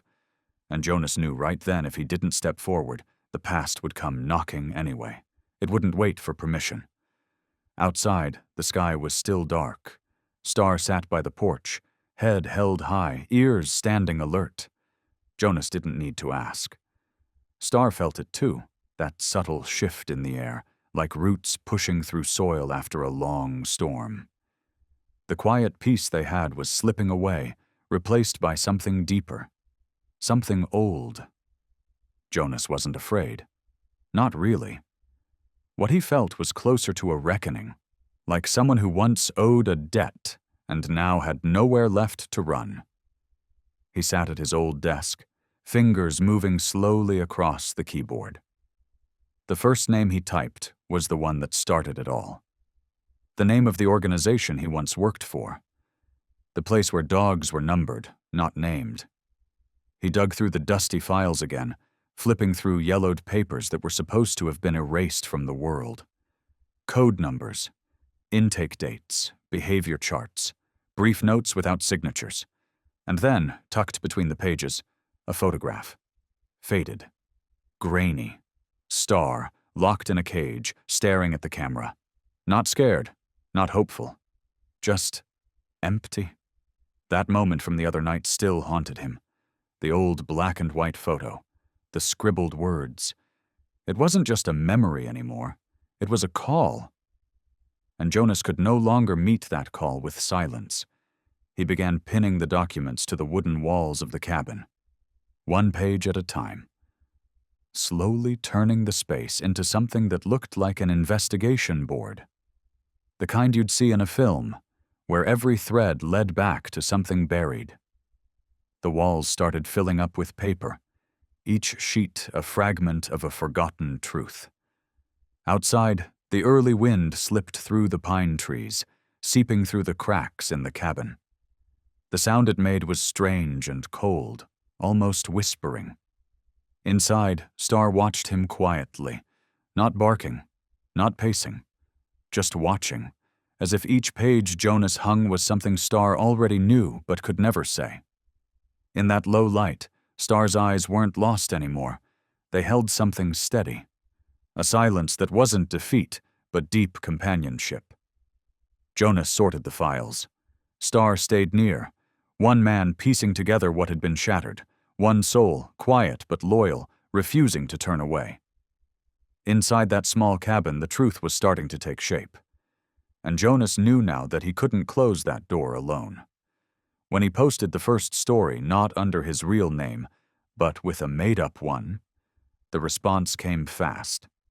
Some confirmed what he wrote, others added names, and some messages came from the shadows. From places Jonas never expected, the responses began to arrive. "I used to work there. I still have a copy. They think no one remembers, but I never forgot." The truth didn't break through in a single burst. It flickered into life, ember by ember, as one voice after another emerged from the silence. Jonas read every word, saved every screenshot, printed each one and pinned it to the cabin wall. Every page became a voice, every piece of proof a heartbeat. Star stayed by his side through it all. Sometimes Jonas would place a hand gently on Star's head, a silent thank you that didn't need to be said.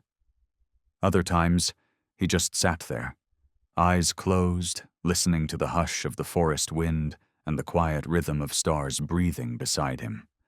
A silent promise between two souls who had once known pain too well.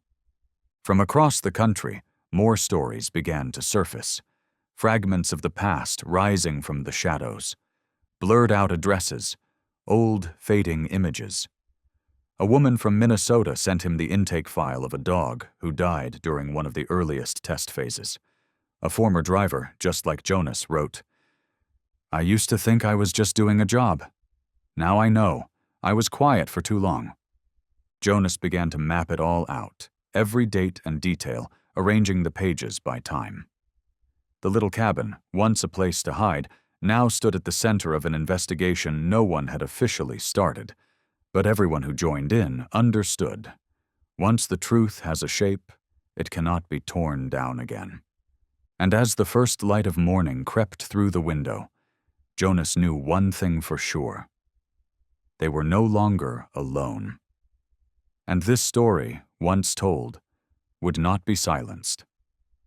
When the first light of morning slipped through the cabin window, Jonas knew they were no longer alone, and the story they had started could no longer be paused.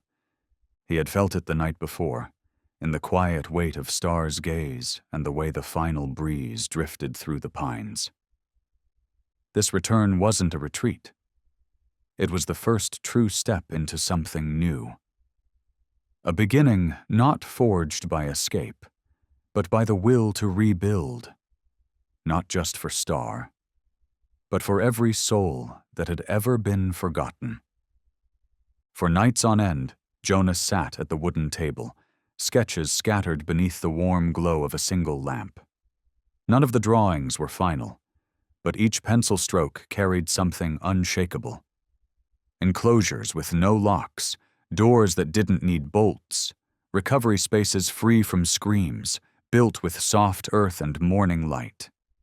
He named the place Hope Ridge, not by coincidence.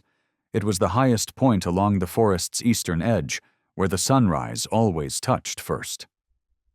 Jonas chose it not for ease, but because he believed whoever crossed that threshold first should know exactly where the light begins. After locking away the old files and naming the memories not with fear, but with courage, Jonas knew words alone would never be enough. He needed something tangible, something real. So the next morning, while the fog still curled along the trail, Jonas and Star headed east toward the ridge where day always begins. When Star stepped onto that patch of earth, there was no ceremony, no crowd, no camera lens waiting to catch the moment. Just Jonas, a faded backpack, and a pair of worn hands holding a shovel. Star didn't hesitate. His ears stood tall, his eyes scanned the stillness. Then he looked at Jonas, not asking for direction but offering quiet affirmation. This place was right. Jonas marked the land with wooden stakes, stretching a fence that defined space but never trapped it. He raised a modest A-frame shelter using bamboo and repurposed oilcloth. After each section was built, he would sit beside Star, hand resting gently on his back, as if seeking wordless approval from the first one to call this place home. As the shape of the land slowly emerged, the wind softened. Birds called to each other in the treetops, their songs no longer drowned by hammer strikes. Star lay stretched across the clearing, eyes barely open, ears still attentive. The first sunlight filtered through the branches and settled between Star's front paws, as if even the sun had come to acknowledge him. Not a coincidence. But a moment the world had quietly waited for when a creature once hidden in the shadows became the soul standing at the gate of a world without cages. A world where the door didn't lock behind you. It opened for you. And it meant welcome. That morning, no one called. No one gave notice. But Star woke earlier than usual, his eyes fixed on the winding dirt road that led to Hope Ridge. Jonas, standing by the stove pouring coffee, glanced out and caught that familiar posture in Star's stance, not fear, not excitement, just a quiet attention, like he was listening for the echo of an old promise. By noon, an old silver pickup pulled up at the bottom of the hill. The door creaked open, and an elderly man stepped out. Behind him came a smaller figure, a little girl, maybe 10 years old. They both stood still for a long moment, just looking. Not walking forward, not speaking. As if trying to decide if this place could possibly be real. Jonas stepped outside, Star by his side. The wind carried a hint of fresh grass between them. The man said nothing. He just stared at Star for a long time, then leaned down and whispered something to the girl. She nodded, then slowly approached the unlatched gate. It didn't creak. It didn't swing.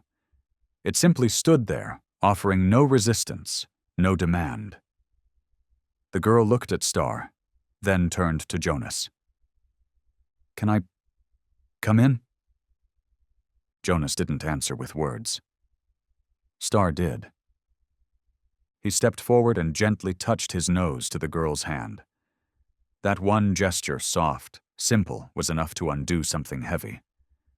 She burst into tears, not out of fear, but because, for the first time in months, she didn't feel like a burden. They told Jonas later how she'd survived a fire at a refugee camp, lost her parents, lost her voice. Since then, she'd been shuffled from place to place, each stop met with locked doors and hesitant stares. But not Star. Star didn't ask questions. Star didn't flinch. He just curled up beside her every night and breathed. Jonas understood that gentle touch at the gate wasn't just an invitation. It was a beginning. He set aside a small corner for her, close to the herb garden, where the morning sun reached first and the soil was soft, the kind of place roots could settle again. Each day, Star followed her to the garden. Sometimes he simply watched. Sometimes he pawed at the dirt. Sometimes he just lay by the daisies, eyes half closed, ears tuned to the world. From a distance, Jonas watched as her feet pressed gently into the soil, her hands planting tiny seeds as if rewriting a new language, one that didn't need words, just presence. One afternoon, as Jonas passed by, he saw her whispering something into Star's ear. No one else could hear it, but Star's tail gave a soft wag. Then he tilted his head, like he understood. That moment wasn't just a conversation between a child and a dog. It was a promise that from now on, neither of them would walk alone. And from that moment, Hope Ridge had one more vow stitched quietly into its soil. At twilight, with the sun casting a soft gold across the rooftops of Hope Ridge, Jonas sat on the front step, herbal tea in hand. It had been almost a week since Star had stepped out of the forest beside him to begin something Jonas had never dared name before. A home. And something had shifted since. Hope Ridge no longer felt like a place to hide broken things. It felt like a place where healing happened simply by being. Star rested to his left. The little girl sat to his right. No one spoke, but in that silence, it felt like all the broken pieces had finally found somewhere to rest. From the distance came the sound of footsteps, soft, steady, unhurried. A woman appeared, her silver hair tucked behind her shoulders, a fabric bag slung over one side. She walked straight up to Jonas and handed him a faded photocopy. "I think the girl could stay," she said softly, "but she'll need a guardian. And I can't think of anyone more fitting than you." Jonas looked at Star. Star didn't move, but his ears folded back. Then Jonas turned to the girl. "Do you want to stay?" She nodded. Then, for the first time, with a voice so small it nearly disappeared into the wind, she whispered, "I don't want to go anywhere else." That night, Hope Ridge didn't lock its gate. But this time the gate wasn't just left open to let someone in. It stood as a quiet truth that some wounds don't heal with medicine. They heal through presence.